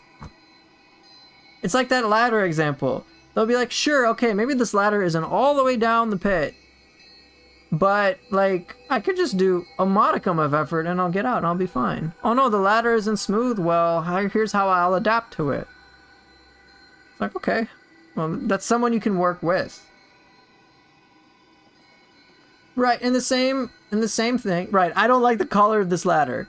If someone's objective is like, well, I just want to get the fuck out of the pit, it's like, who cares what the color of the ladder is? Sure, I don't like it, but I'll just climb anyway, who cares? I'm trying to get out, that's my goal. The color of this ladder doesn't fucking matter. In the same way, if someone's objective was to learn, if, say, the medium was, hey, long-form content, and if they're really trying to learn, they'll be like, okay, sure, maybe it's not it's not 90 seconds like I might prefer on TikTok, but there's a lot of information and I can take my time going through with it. People who are going to play the professional victim card, they're always going to make excuses.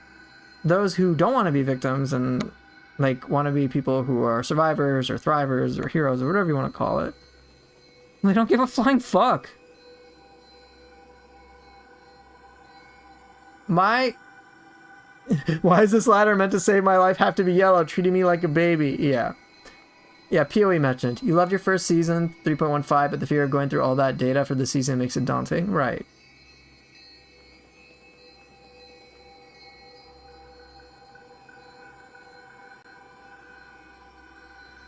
So in the same way, I will say this, my Neo 2 Academy is not up to my standards. There's a lot of ranting, there's a lot of lack of editing, there's a lot of issues with it, which is why I want to improve my Neo 3 stuff to be a lot higher quality. Just much more professional, that's what I would like to do. And I'm also focusing less on, hey, let me teach you every little detail, as opposed to here, let me teach you the process to be able to learn something altogether. To be able to like learn it the way that I learn it, so you don't even need me as much. You don't even have to watch as many videos as much. It can save your time while giving you more value. But despite that disparity, I have a lot of people who are grateful for the information that I provided. I also got a lot of feedback from people trying to help me improve it. So I made Soul Core guides in the spirit of that. And if you notice, Michael puts it well. But your academy made me better at the game, and that's the most important part. It was useful. It didn't waste my time. That's the thing. You're like, sure, maybe you had a thought in your mind, okay, it's not constructed perfectly, but you're like, okay, but there's still good information. Like, sure, presentation could be a little better, but who cares? I'm learning some valuable shit. It's the same thing. You're like, I just here because I want to get better at the game. Okay, this helps me get better at the game. Sure, there's some issues with presentation. Who cares? I get to get better at the game and it works. So, okay. Sure, I didn't use double jutsu cancel, but overall it was great. Right. It's a simple fucking focus. Alright, let's see if I picked up some cool stuff.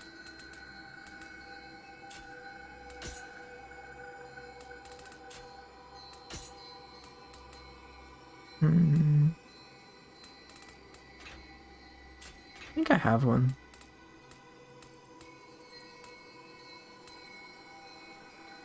Anyway, can you teach all the Neo mechanics in 90 seconds? No. I honestly, like, I have to admit, the way that I sometimes engage with expressing stuff is to try to cram everything in 90 seconds. I can't wait for the next generation when you have a 15-second window to teach everything. Yeah, no, fuck that.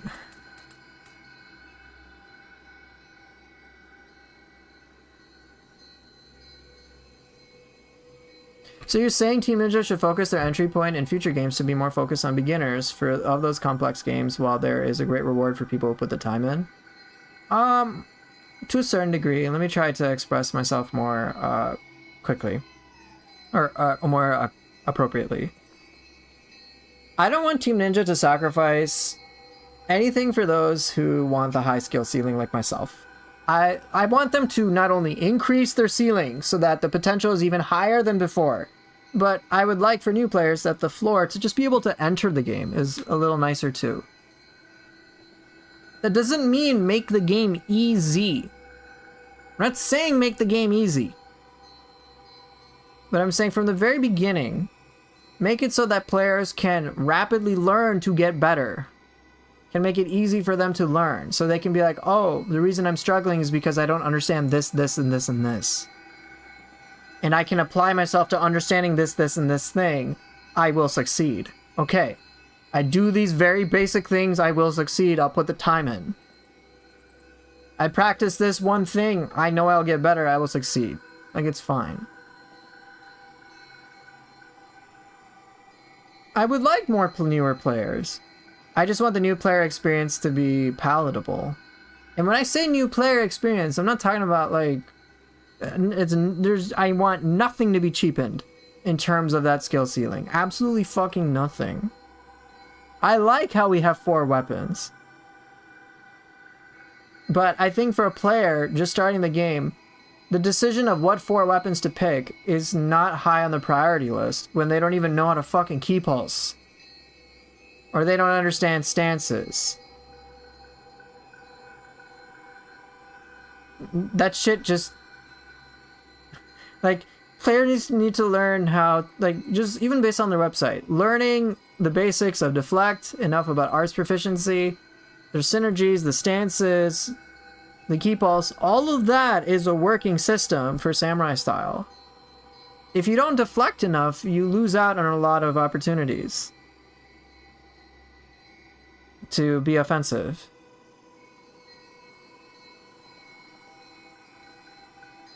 I'm not saying, hey, make the game easier. I'm saying make learning the basics easier. Right now, some of the basics to me are not even talked about in the game, really. What I'm saying is, for example, a tutorial for some of this shit would be very handy. I can't speak to anything in Elden Ring. Force tutorial is ass and useless. I'm not even saying force it. I'm saying give it as a fucking option.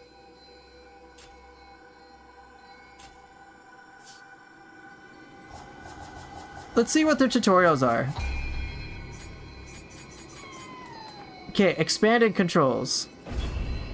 Okay, basic controls, like, that's appropriate. I think that's fine. What's...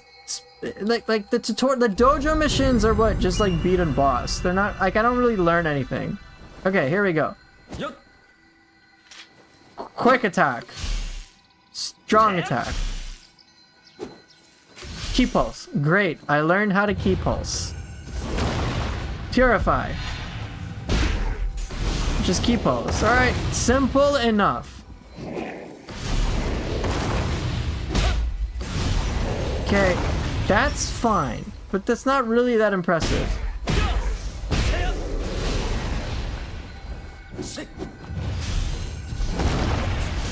Okay, you can charge the arts gauge.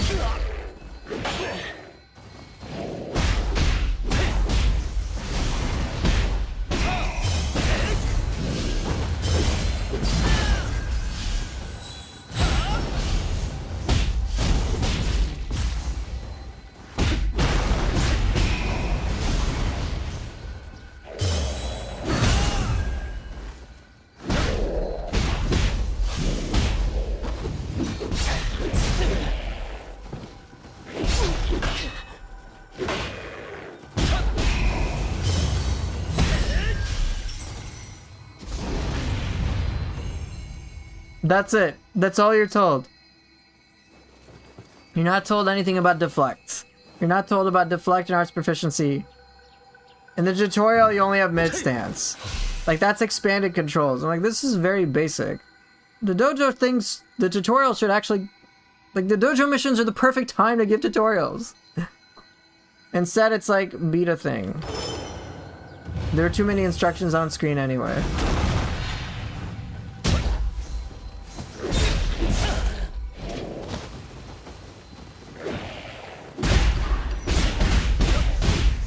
Yeah, at least they say attack from behind, but... Oh, don't even have evade.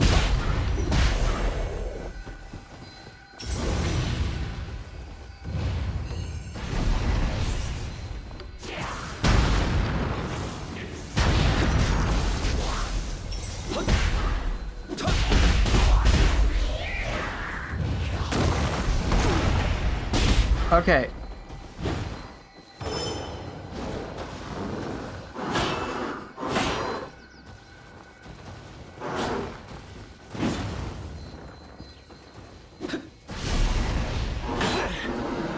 This is not a substantive tutorial. This is like basic. To me, this is basic, by the way. These are like, oh, here's some basic controls, or extra controls. Expanded controls, I guess. Very nice up.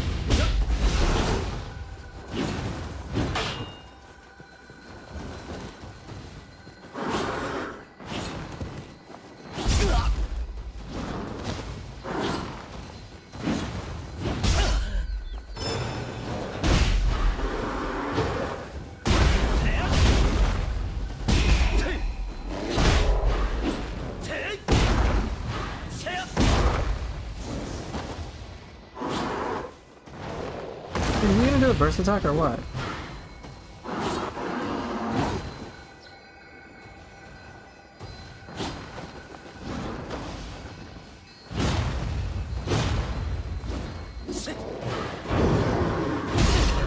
Okay, I don't want to do this anymore.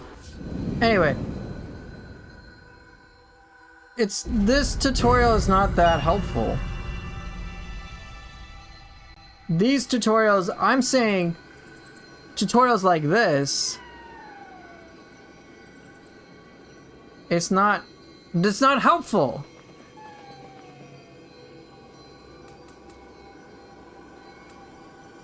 Let's see what the Way of the Warrior is. I'm saying have more tutorials that are optional, that are better. That's the stuff that I just did is like, here's basic stuff. Okay, defeat all training partners.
That's my novice tutorial. What did I actually learn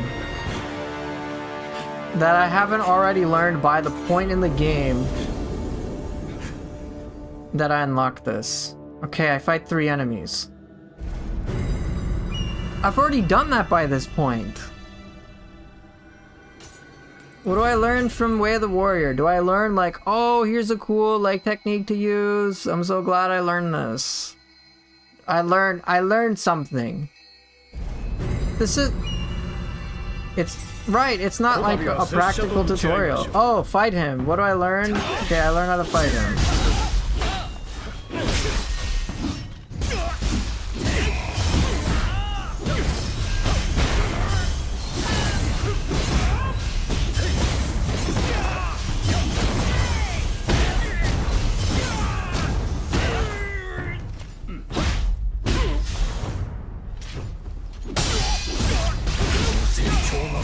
さだ。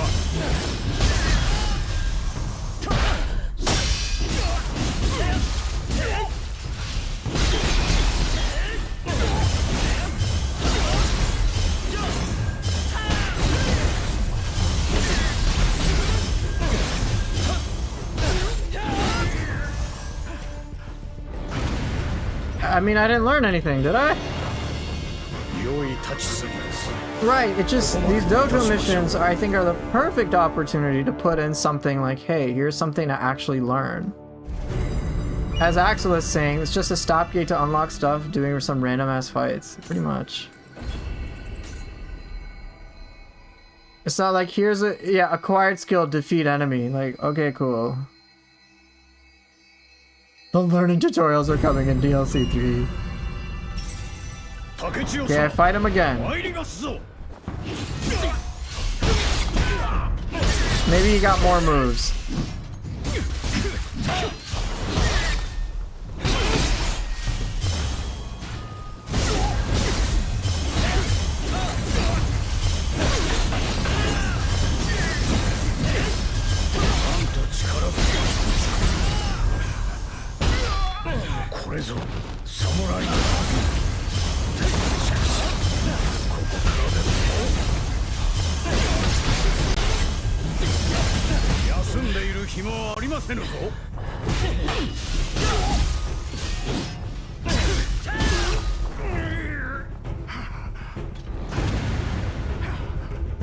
Cool.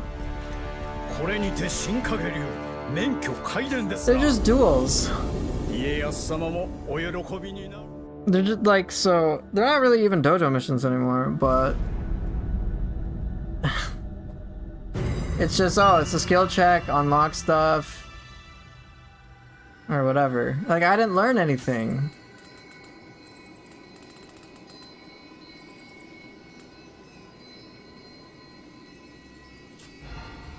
So what I mean by, hey, have the skill floor lowered is not necessarily to make enemies easier. That's not my way of thinking. That's not how I would do it. What I would do is have it so that there are certain tutorials, ways to learn, which would make that easier for me to master. They could keep the entire core, the gameplay of Neo exactly the same, but having some extra knowledge and having an opportunity to practice that is huge. Ninja Gaiden 4 did this, I think, fairly well enough. Like, it wasn't perfect by any means, but it was good enough. So you could practice that shit. Oh, you, like, if Ninja Gaiden 4, someone says there's too many complicated things, or if they said too many complicated things, I'd be like, okay, sure. But like, them saying, I don't know how to use these skills, and this is dumb, then I'd be like, bro, they have like legit practice tutorials for you. It's fucking there. You buy the skill, oh, you want to practice it? Okay, up to you, bro. But if you don't know how to use it, that's on you. It works.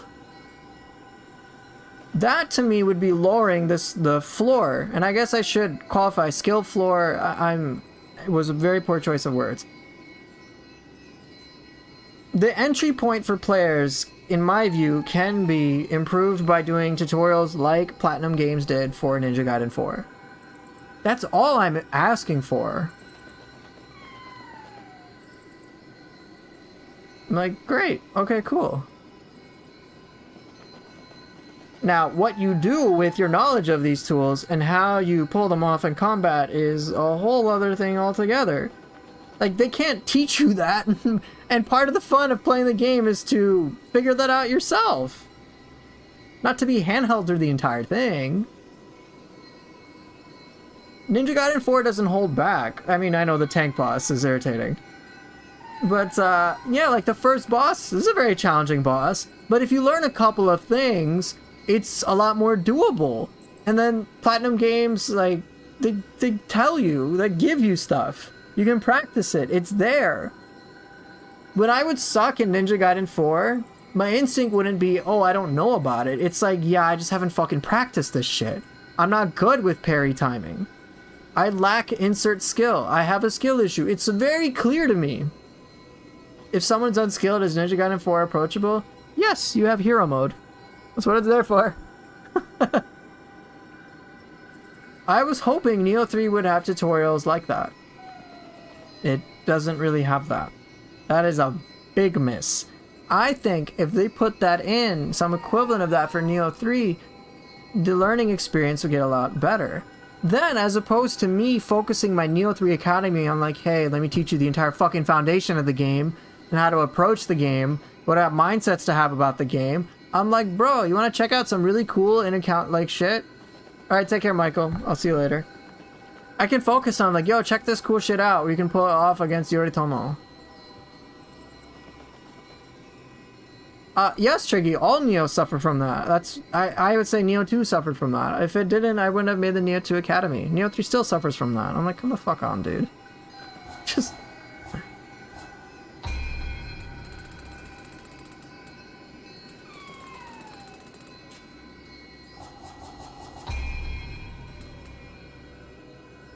Alright, let's try this.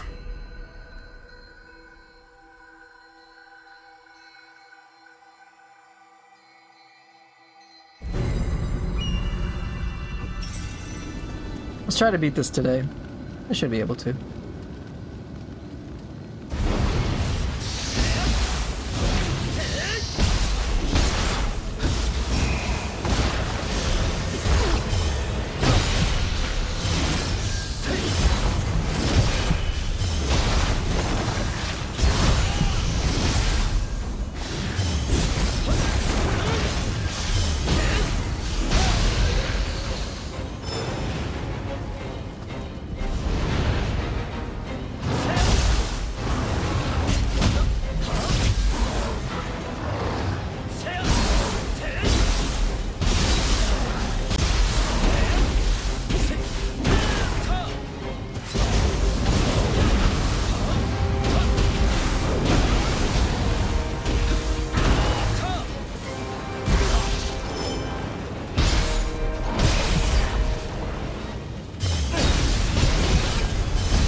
Hey, last load, we are the tutorial, pretty much.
Xenomorph, the game will get more difficult.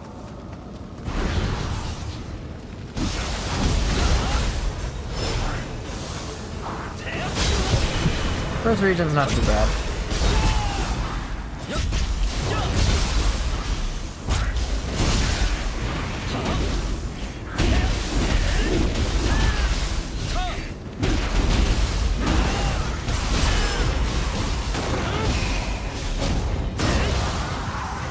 The outer Ewoki is a punching bag.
Some water. I might clip it.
How far into the game is the end of the fur trees in? Like 35, 40% I would say, but there's a lot.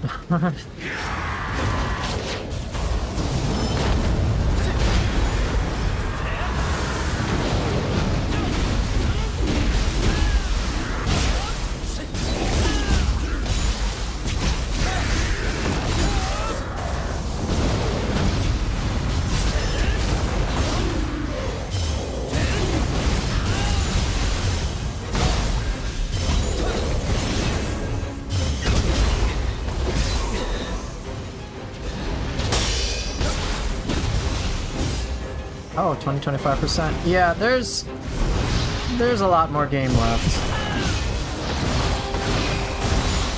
There's a lot of content anymore.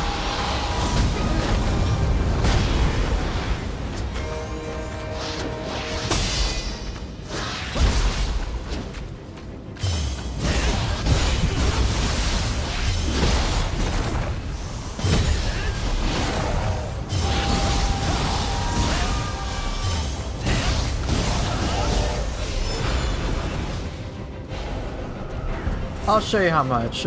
You'll be surprised. I think you'll be surprised.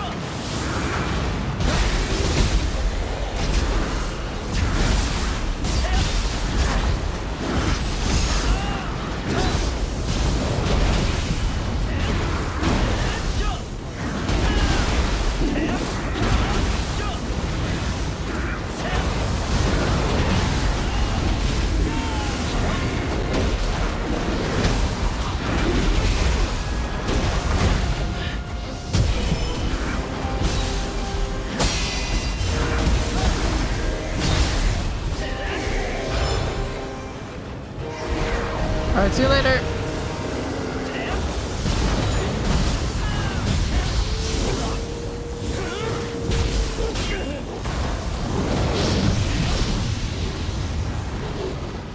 Wolong? I don't think so, not anytime soon. Oh my god, why are you backing away?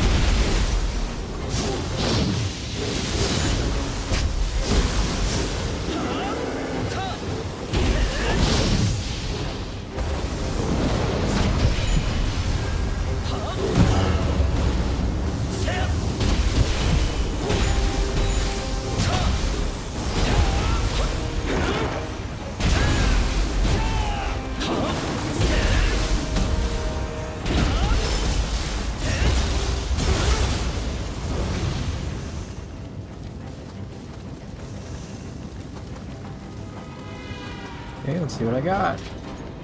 Which one today?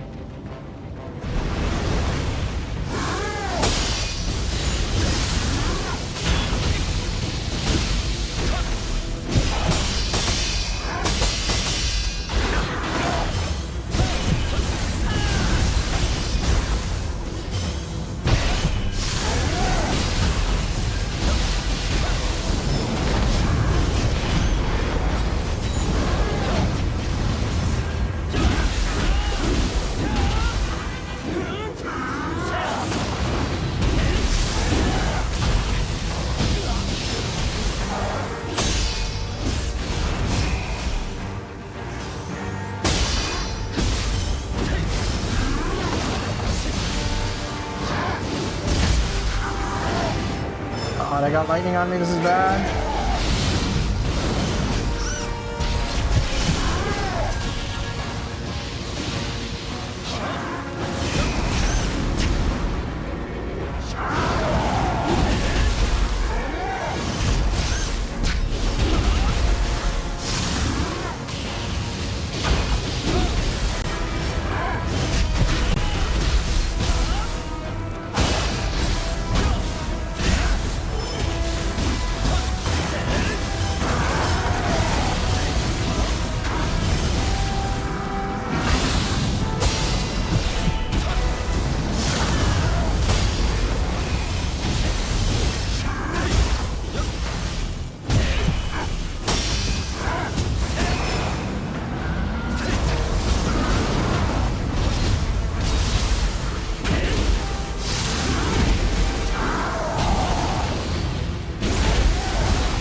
Okay.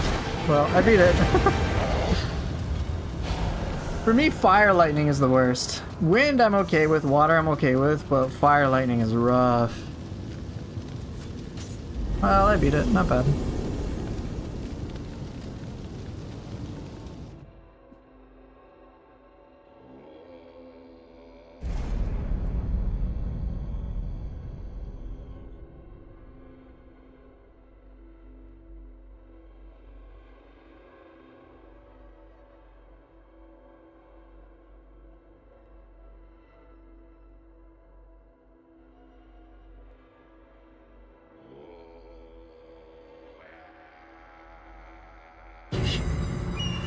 Feel like they can make Blood Edge Demon invade your world while you're doing missions. Why?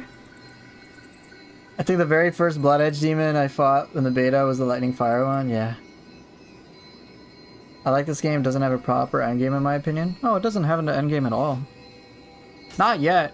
Neo 3 won't get its endgame until DLCs. Neo 1 and Neo 2 didn't have their endgames until DLC as well. We just have base game. So yeah, there isn't that endgame yet.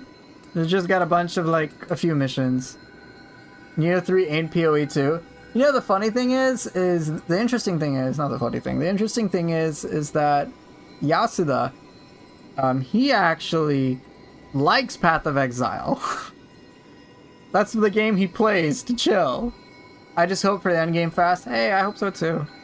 These battle scrolls, yeah, they're cool, but you know, it'd be nicer if we got the equivalent of the Underworld for Neo 3. I'm sure they'll have that. They've done that. They've done that before. PoE 2 is a movement. Oh yeah. That's the game I'll go build heavy because it's kind of required.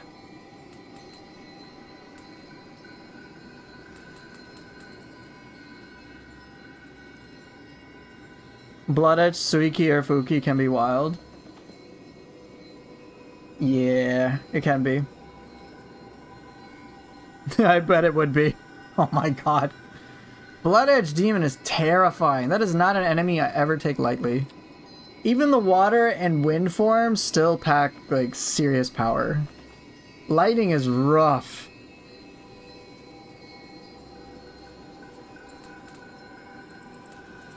I've done these missions so much.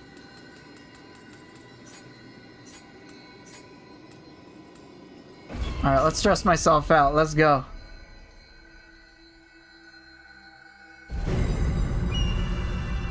Asahi Shogun!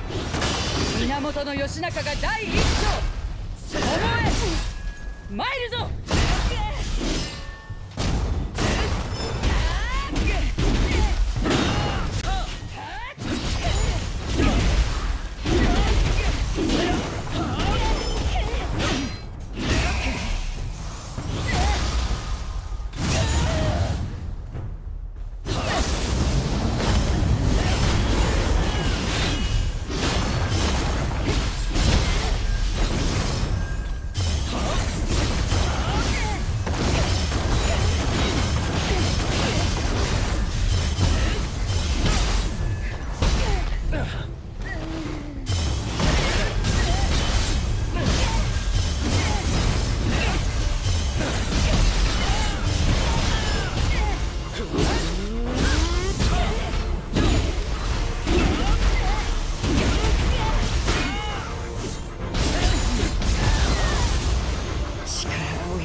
Yes, it was like this for Neo 2 as well.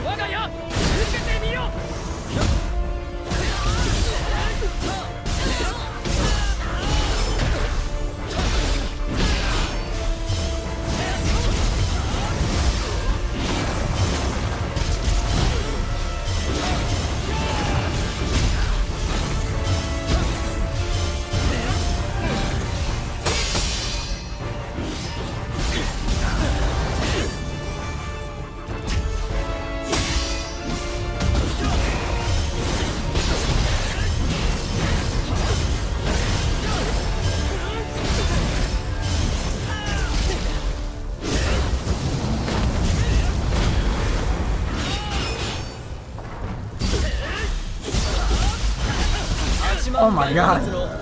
Yes, Neo 2, it wasn't until the third DLC where they released the Underworld, which was the end game. 朝日将軍源義仲が第一走巴参るぞ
平家の武者どもよりよほど骨があるわ波間の大雲も射抜きし我が家受けてみよう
我が弓の道も未だ途上か Alright, everyone's favorite boss, let's go. 八幡大菩薩に誓って次は負け Yeah, はせ Chicken ぬ Burrito is saying DLC packs like add transformational things. 誰であれ容赦はせぬ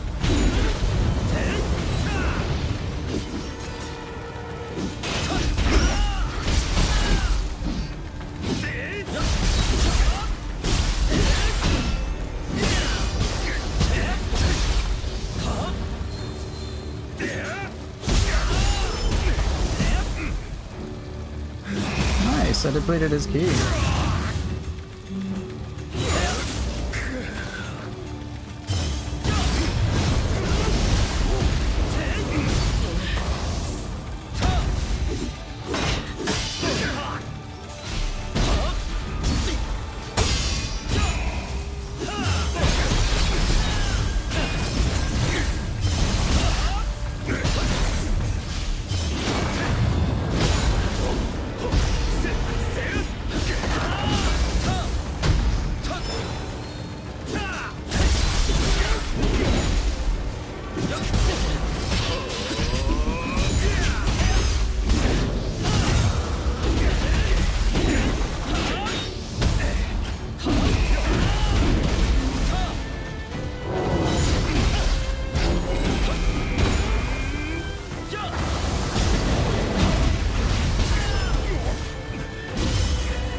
Well, I blew him up.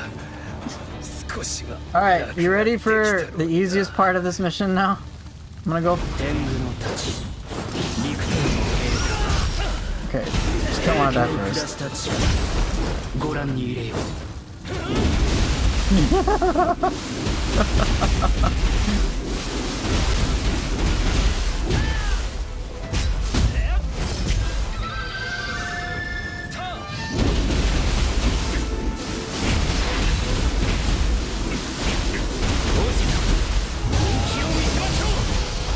気候の力この程度ではないはず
That's so stupid.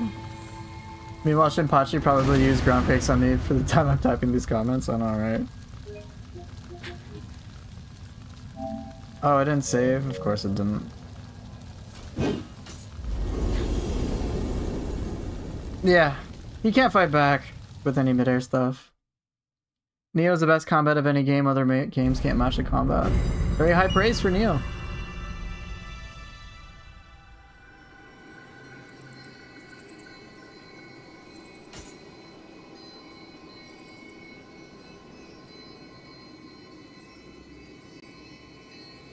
Yeah, Yoshitsune needs to be patched.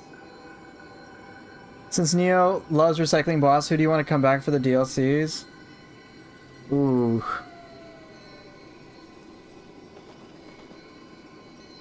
Truly impressive display of skill. I wish the game made me play it more at the moment. Okay. If they were to bring back some bosses, I would say... Oh, they already brought Yoshitsune, so I don't need DLC 1. Let's see. I'll take one from main... I'll try to pick one... I'll pick a few. So... From DLC 2, I want the Super Doji. Like, the cracked Doji. I'm sure they'll bring a Hayabusa boss, so that works too. DLC 3... Not Nightmare Bringer, but Otakemaru, the pants version, yeah. That'd be fun. I don't know about Tateabushi, though.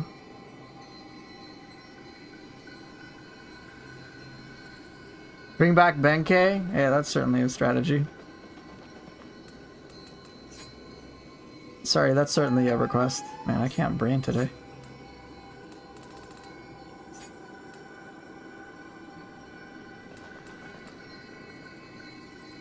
For me, it's gotta be Oda Nobunaga. Well, that's a good point. That'd be cool.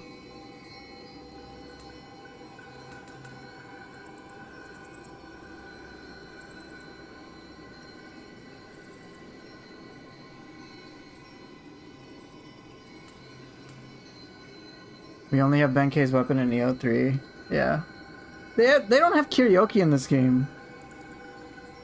They don't have a lot of like the yokai that I'm used to having from Neo 1 and 2. We don't have Namahage, there's no Underworld Soldier. Well, even just Neo 1 enemies. We don't have Namahage, for example. There's no Underworld Soldier, that's from Neo 2. We don't even have this Fox Spirits. There's like a lot of enemies from Neo 2 that are missing and Neo 1 that are missing. I don't think there's Fox Spirits, right? Right, Rokurokubi. We don't have that either. So there's a bunch of stuff that can make a comeback. Uki, Suiki, Ongyoki, Kinki, those aren't in the game either. And those enemies, when they were introduced, were crazy. We do have things like Itsumate. But damn, I'm excited to see these enemies not only reintroduced, but also updated. That's what I want. So I'm hoping that Yoshitsune gets even crazier in the DLCs. He has some crazy moves. Because right now, like, I can just trivialize him in the air. It's so silly.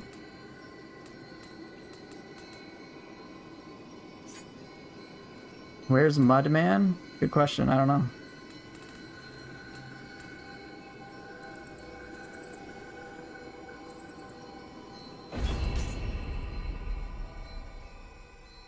I want Neo Tengu, Tate Ibushi, Benkei, and Momo Hayabusa.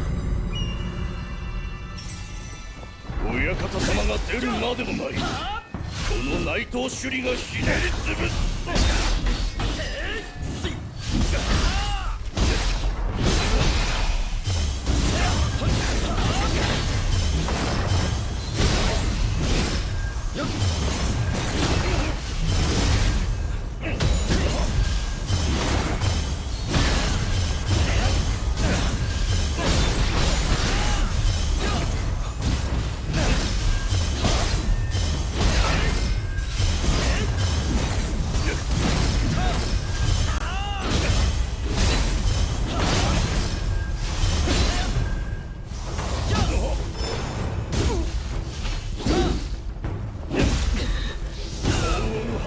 Really? Backslash for days?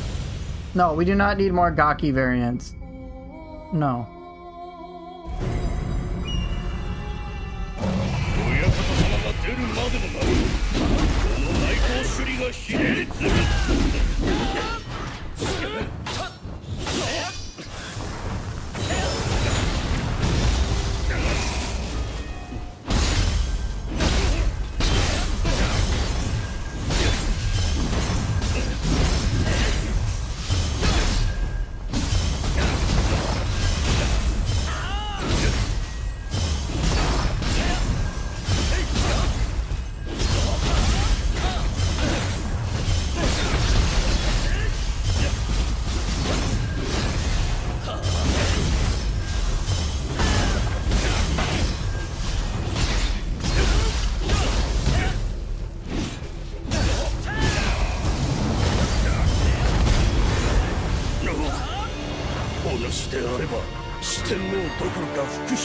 No Omnio Gaki, get that out of here.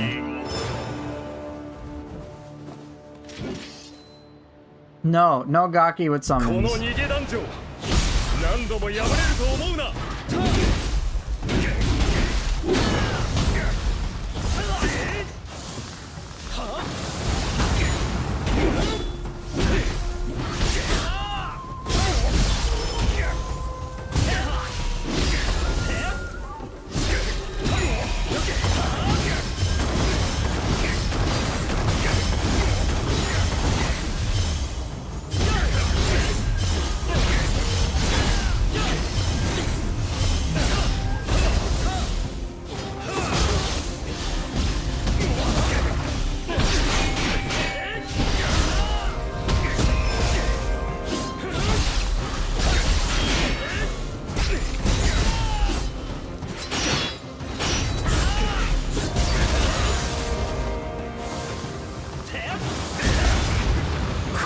足でも止められぬか見事なり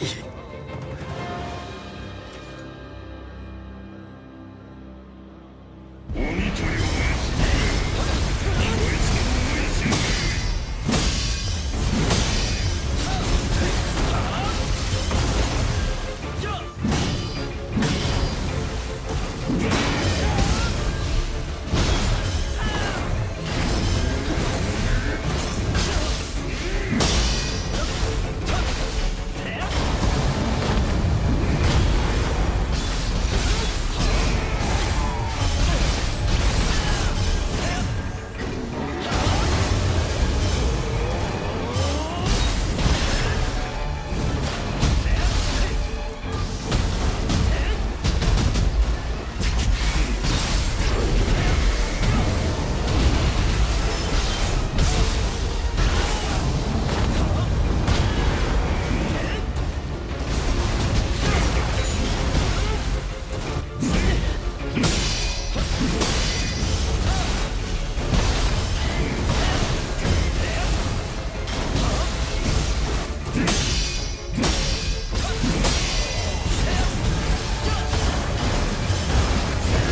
the reason I'm using empty retribution now? Give me a 赤 moment. 備えの山形が野杖の土に変えてくれるわ。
Undaunted would be great.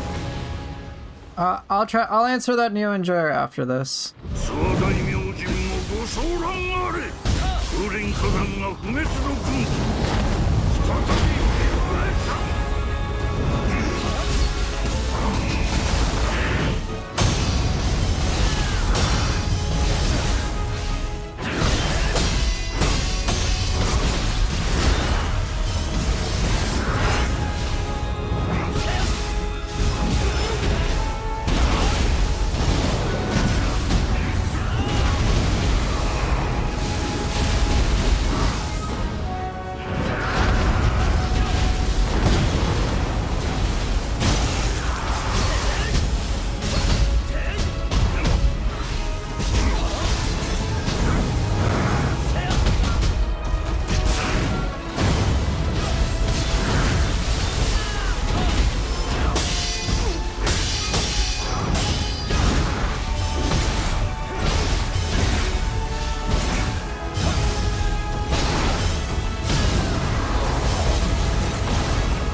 I'm so anticlimactic. もしであれば旧国の志。No ideas. This is Undaunted.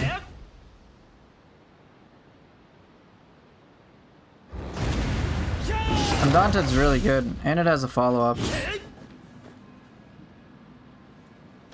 Undaunted, as soon as you let it go, it can go into Skyward Serpent, which is surprisingly powerful. And yeah, it really mitigates a lot of key damage. So in Neo 2, Average Enjoyer, the reason I used Divine Retribution a lot was because getting air stuff was kind of a premium. And in Neo 3, I can just jump. So the thing is, with Arts Proficiency, yes, Divine Retribution is so beautiful, and I love the ability. But I have to pick between this and Empty Retribution, and eventually with the skill expansion mod in Neo 2 I never had to.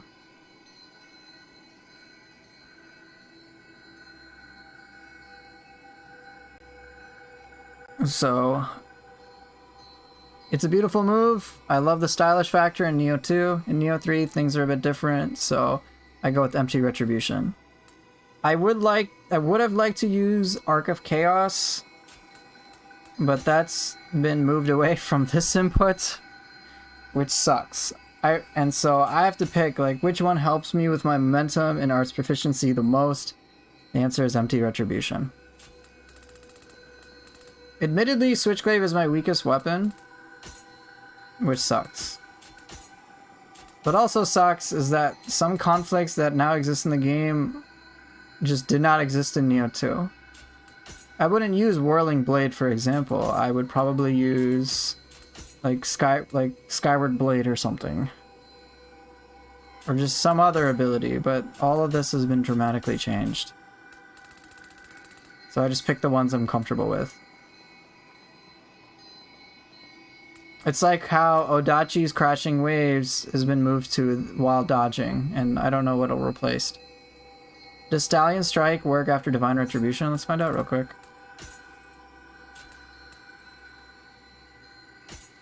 I don't think so, though.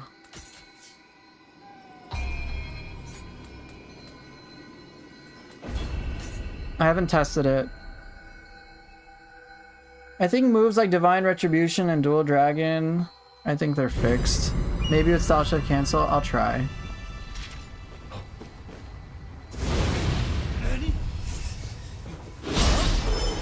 No, look.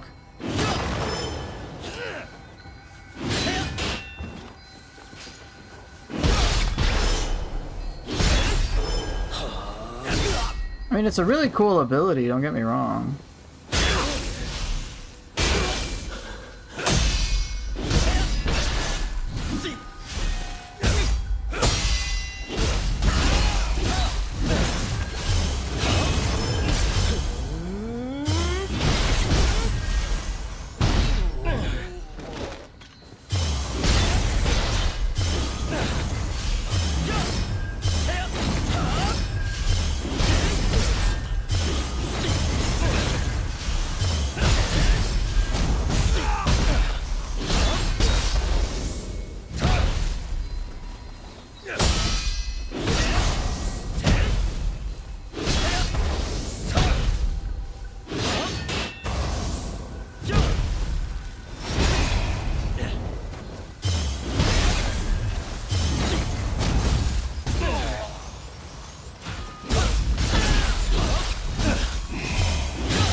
A gorgeous move.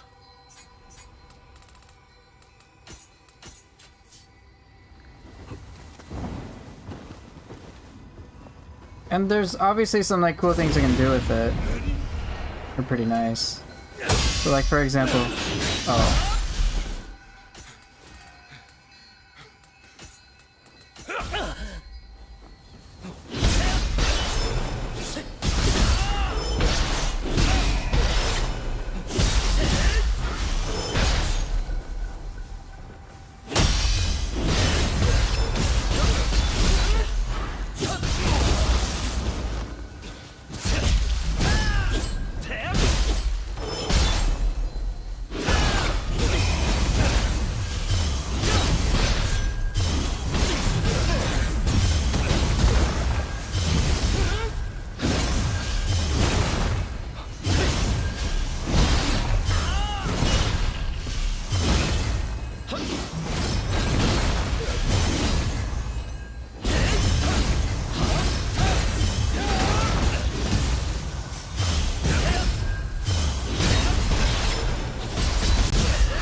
Like there's some cool things I can do with it. It's more of like a stylish thing, but right now I've just been focusing so much on trying to learn how to make weapons feel good in general that I've just stuck to things that are comfortable.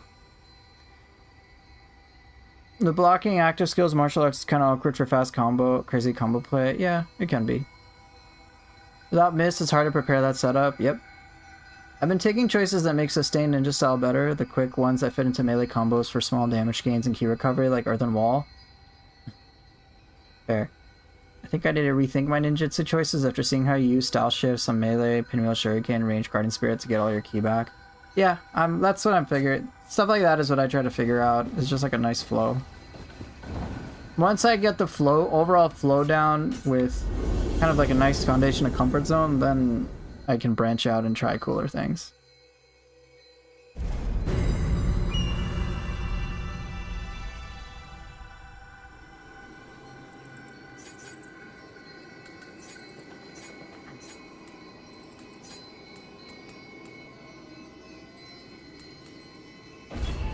I'm curious, how will Divine Retribution work on Demon of Pride?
Okay, let's see. What samurai weapons have the most mobility? I want to expand out of ninja hatchets, but I just love being able to jump in and out so easily. Oh, that's straightforward.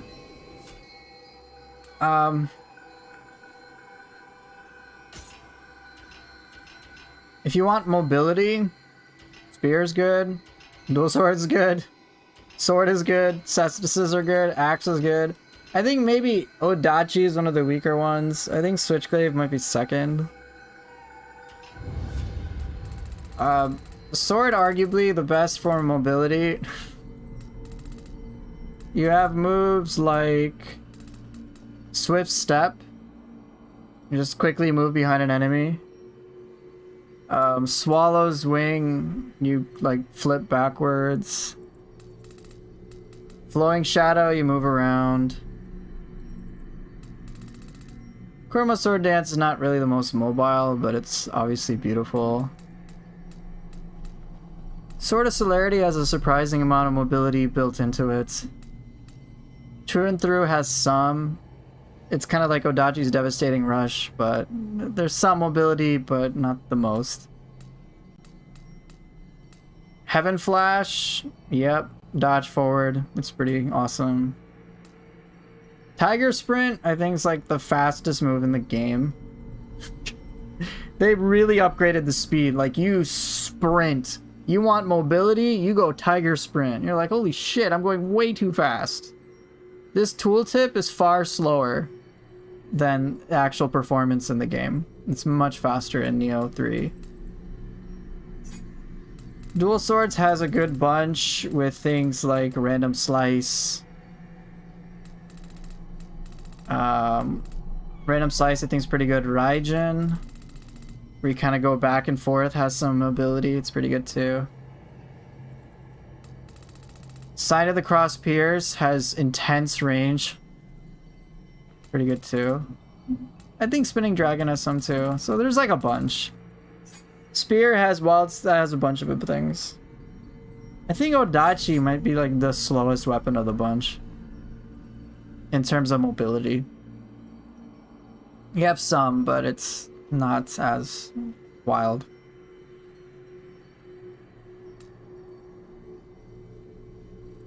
You know, now that I'm more comfortable,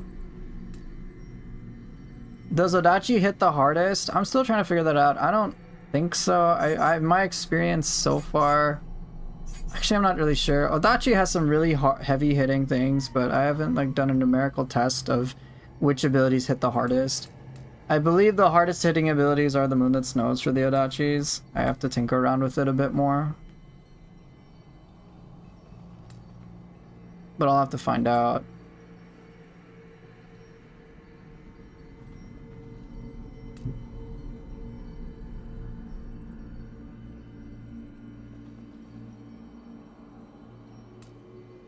Thunderbolt, I don't mess around with it too much.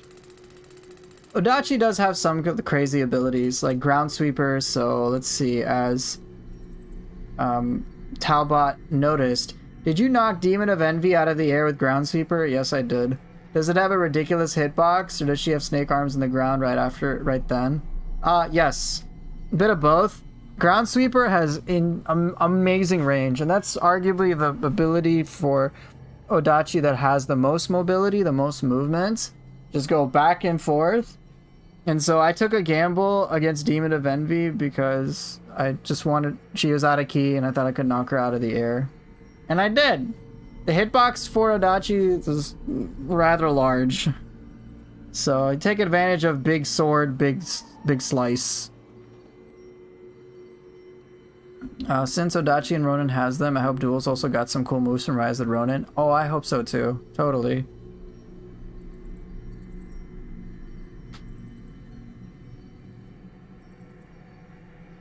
Oh yeah, Demon of Envy reminds me of that like poison snake boss a little bit in Wolong. So maybe there's some crossover there. I have another weapon, I think. Oh, is it? Yeah. Let me check. It's been storming quite a bit. I had to like look. Oh, you did the stabby stab. How was your like?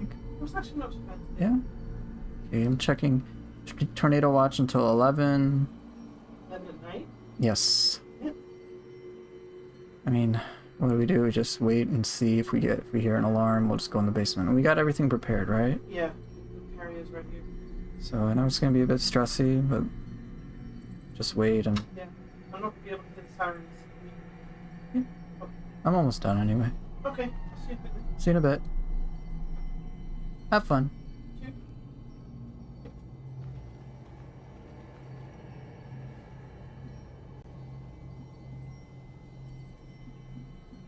Ah.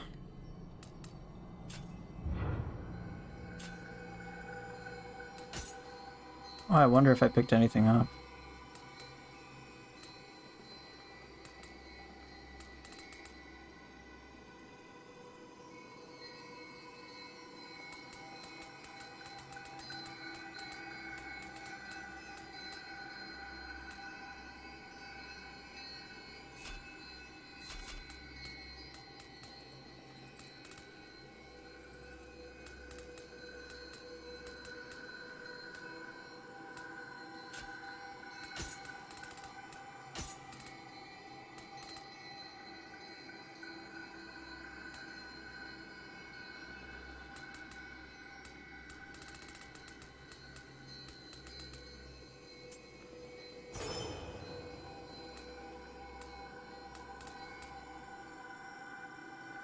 What?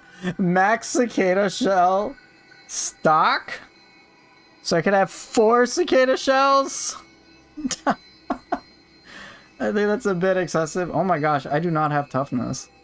128 toughness? I need to get a little more. I need 2 more.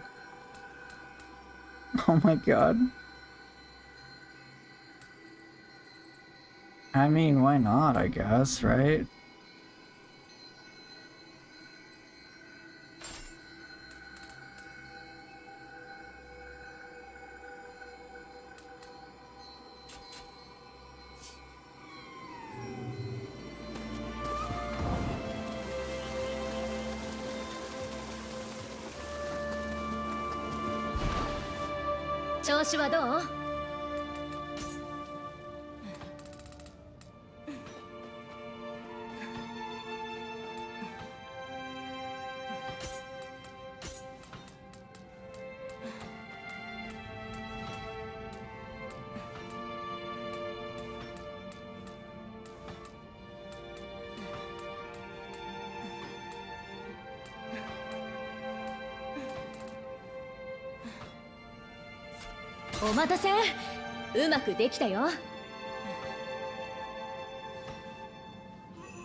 You know what's excessive plus Shadow Stitch stock? Oh my god.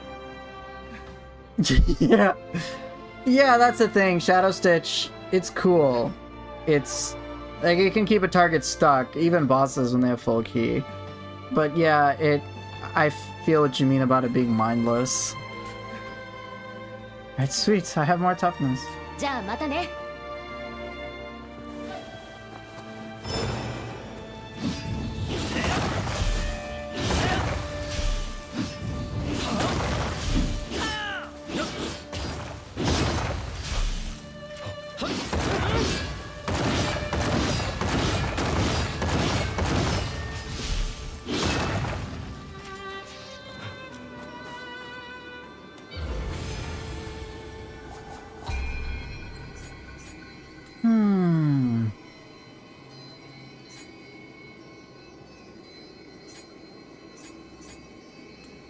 I really don't like this one.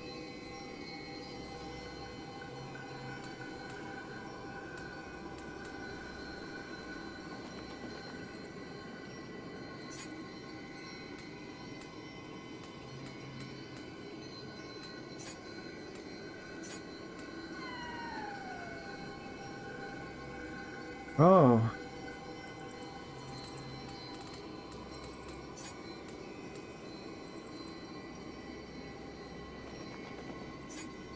Now what? I beat this, I beat this, I beat this. I guess the question is, can I beat these three? No, I can handle this. Yeah, I can handle it. This will just annoy me with Honda. Try to do the missions without armor on. I mean, getting one shot is not exactly in my purview of a good time.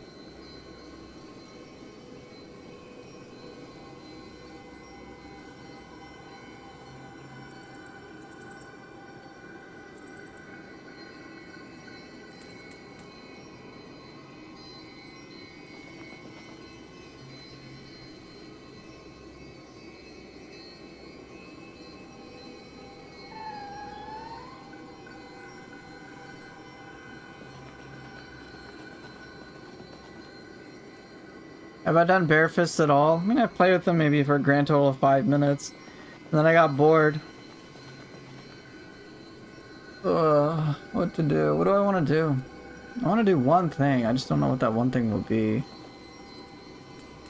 I guess I'll just do this. What the hell? This will be the last thing for the day, and then I think I'm done. Gotta worry about a tornado. We got a tornado watch in our area.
Is there any reason I'm using these 4 weapons?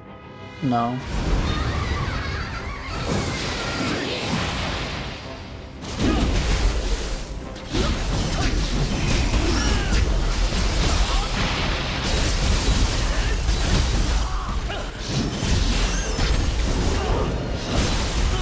Damn. No, there's no particular reason. It's just chat requests. Try these weapons. Oh, I think maybe the only thing though is these are the weapons I think I need most practice with.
Damn it.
Working pretty well.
Yeah, Neo 1 you could haze. You could activate haze on her. Hey, Roosevelt.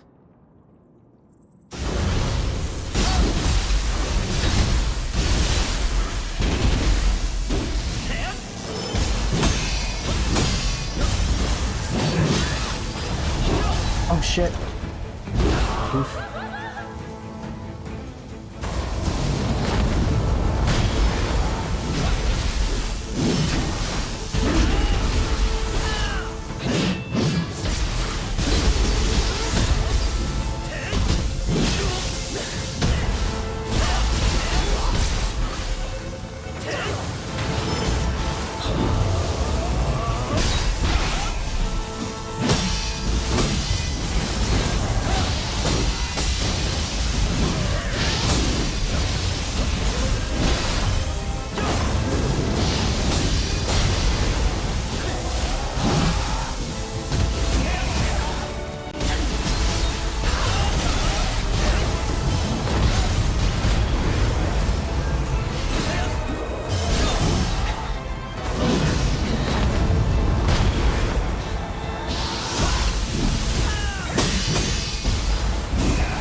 Handled that pretty well. Living artifact did go off to save me, but oh well. Totally demolished Kasha, that was nice. Alright, that's it from me today.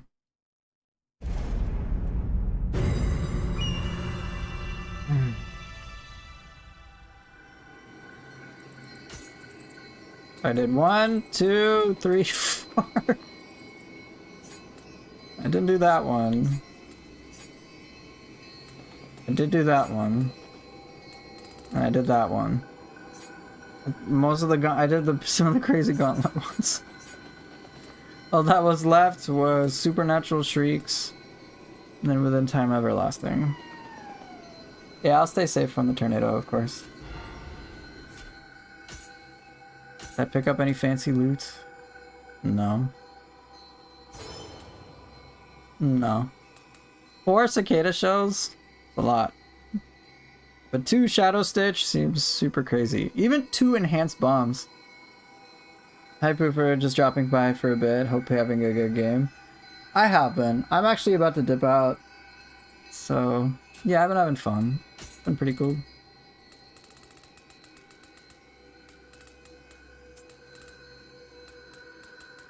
More Trousers of the Exalted? Not like I need it, unless there's something special.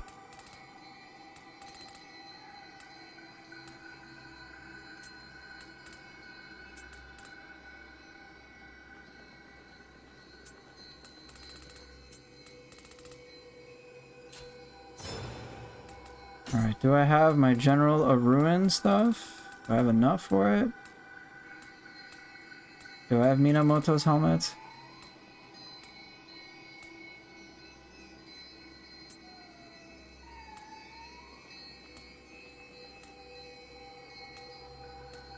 Not of the rarity I desire.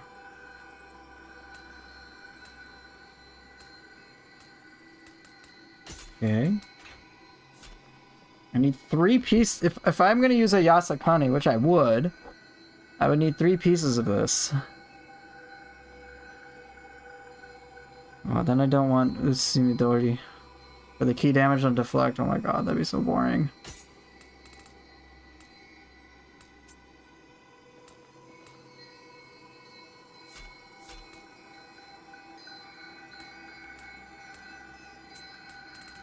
How often I can deflect? Bro, I'll get bored.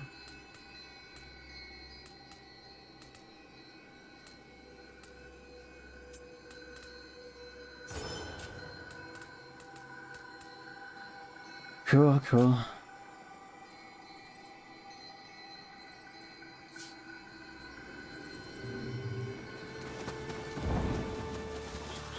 Time to disassemble the gear.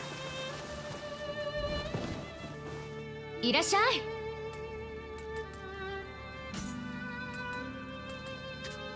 Oh no, I don't want that.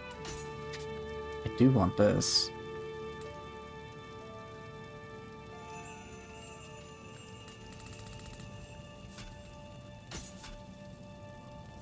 Yo, I have so many of these now.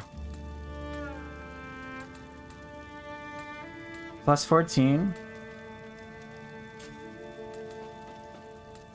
Got a plus... Yeah, I got that one.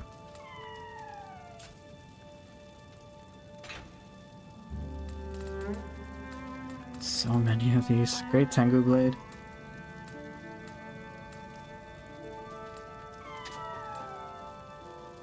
Yeah, y'all can just leave.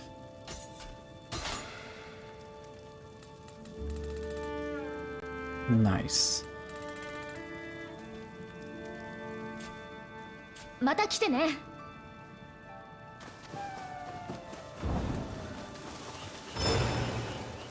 Alright, I'm gonna exit this stuff and then just wrap up with some questions and just some chat.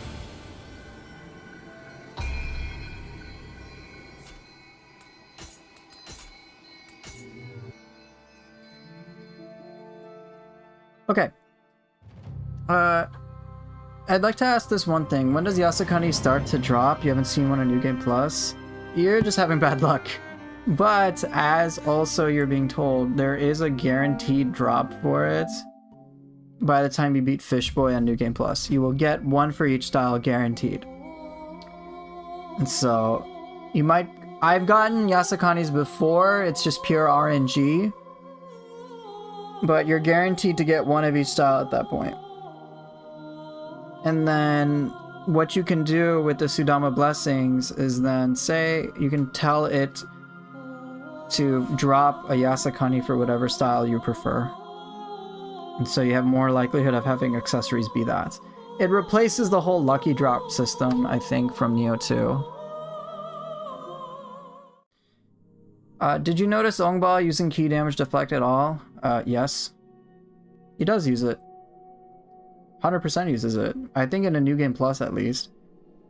I don't think he does in his other... Let me see. Ongbal, Nioh 3...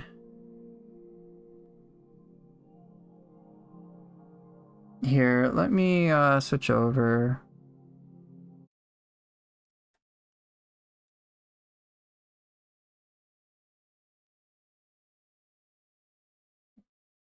Here.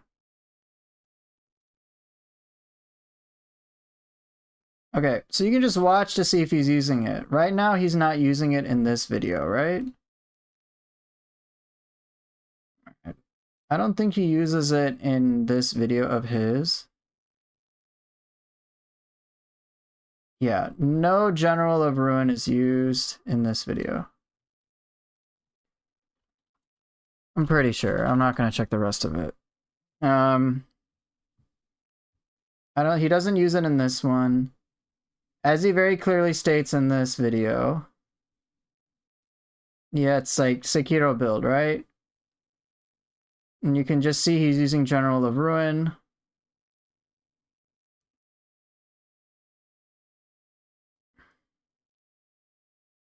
I'm not having any sound, by the way. Alright, watch. Key damage deflect.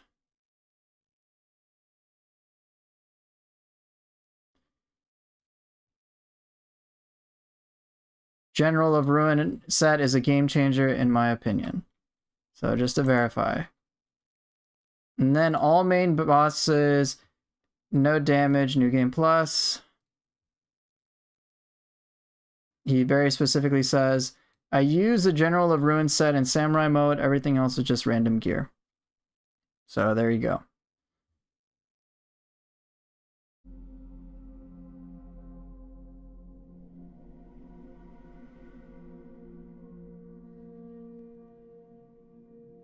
So yeah, there's that.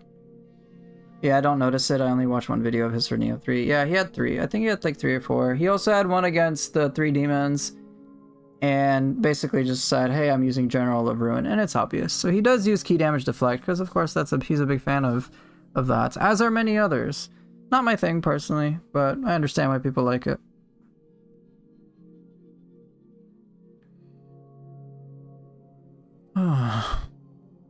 Oh yeah, before I go, you guys want to see a photo of Itsumare?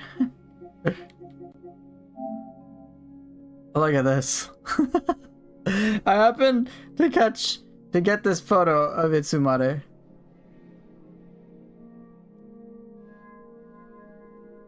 Started drinking tea because Itsumare bugged out. Yeah, he's posing for me. It was cool. It was a cool photo.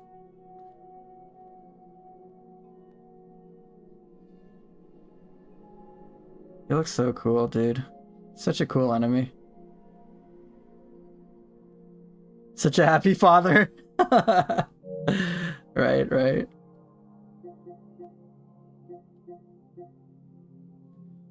Yeah, Key Damage Deflect is super rewarding, yes. And it's percentage based apparently. So Max Penance Stone still gets all the goodness of it. Yeah, I've seen it used a lot. I've seen that used. I've also used the Lilac set, the Unmatched Warrior set be used as well to like prolong confusion on enemies. And then enemies just, the yokai enemies especially stay confused and you can just wail on them. For me, it just gets boring. I was fully expecting you to say do your research, but you were kind enough to show me things. That's cool. I can be nice sometimes.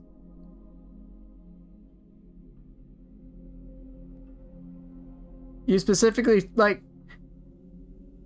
if you were to just ask me, you asked me the question, did you notice Ongbal using Key Damage Deflect at all? I didn't notice it. So to me, it signals you watched a video. And I'm like, oh, let me check, because I do remember something different. And then you're like, oh, I've only watched one video of his for Neo 3. Oh, okay. That's fine. If someone was just to ask me, hey, does Ongbal use...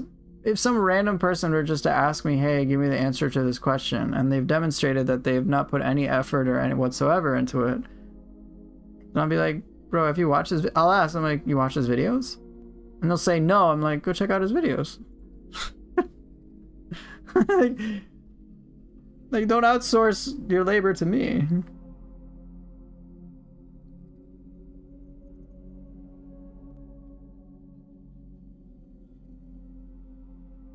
Oh, you remember that? I was like, yeah, you grew up, made fight. That was pretty funny. If people try, and I can see, oh, they've tried, I'm like, okay, well then I'll help.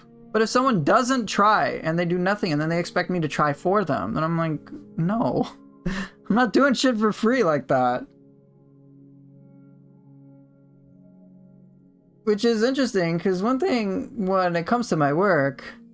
A lot of the reason clients struggle in their relationships is because they're expecting other people to do stuff for them for free, even if they, especially when they don't deserve it.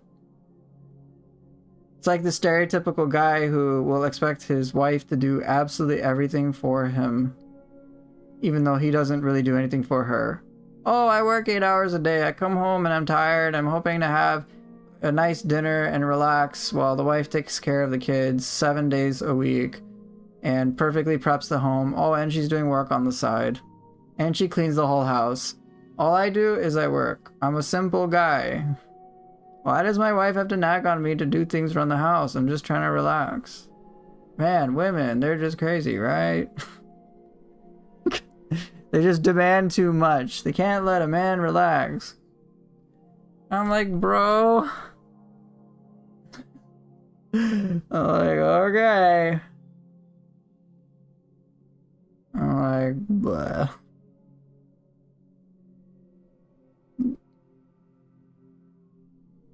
Oh well.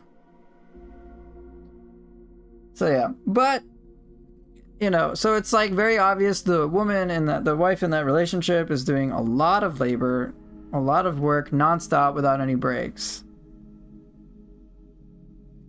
And she's tired and she wants some time to herself. Husband doesn't take care of the kids, just kind of lets her do everything.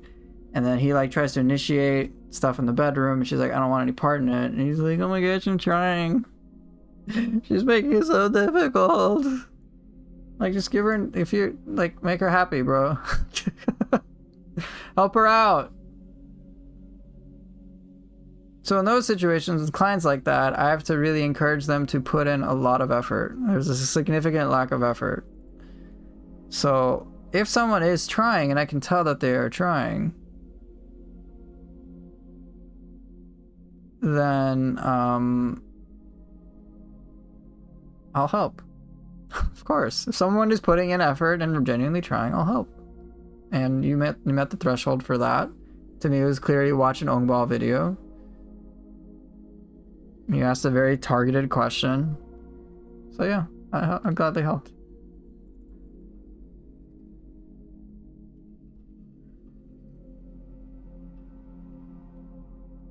Some players are also expecting you to find text that's not free and easy. Yeah, I know.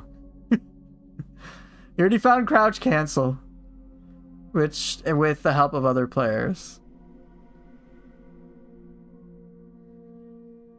And so, you know, it's like people expecting me to make Neo 3 Academy like overnight. I'm sure some people don't, but it's like, hey, you're gonna make the Neo 3 Academy? Hey, you're gonna make the Neo 3 Academy? I'm like, you're gonna make it? You're gonna make it? And it's like, you're gonna make it? When's it coming out? I'm like, bro, it's a long-term project. It requires a lot of knowledge. And there's a lot of brain involved, a lot of thinking involved. And I'm trying to do a whole evolution of it. Not just, here you go, here's how to play the game. I'm like, here's how to learn the game so you can play it without needing me as much. A lot more complex and a lot more transferable things to other parts of life too. So I'm working on that. And like, I get YouTube comments, like some people in my YouTube comments expect me to make the guides. Like, it's an actual expectation as opposed to like, oh, well, it'd be nice if you can make it and I'd love to see your stuff. It's like, nah, man, I'm not gonna watch your stuff unless you make it. I'm like, okay, well then don't watch. Some people will want people to do stuff for free. I'm like, okay, bro, that's not how this works. I'm not doing shit for you. But anyway, it is what it is. So, okay, Peeping, you're saying there's a good Yasukani farm in Sinister End first difficulty. Run into the well behind you at the start. There's a corpse that drops accessories. If it isn't a Yasukani, use a Travial amulet to reset. It's an autopilot farm, though. Listen to a video while doing it. Oh, that's pretty cool.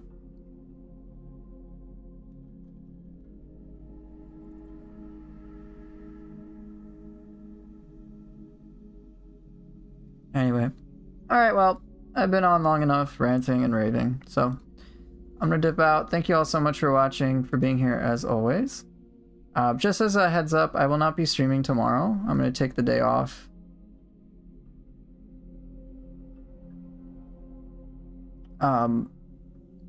So I'll be back most likely on Friday. Yeah. Also, with that being said, if you are interested in getting some free self-esteem or relationship coaching or anything like that, I do have a form you can fill out. Just check out on my YouTube posts, the most recent link. Submit a question. There's a bunch of like rules and stuff there, so take your time through it.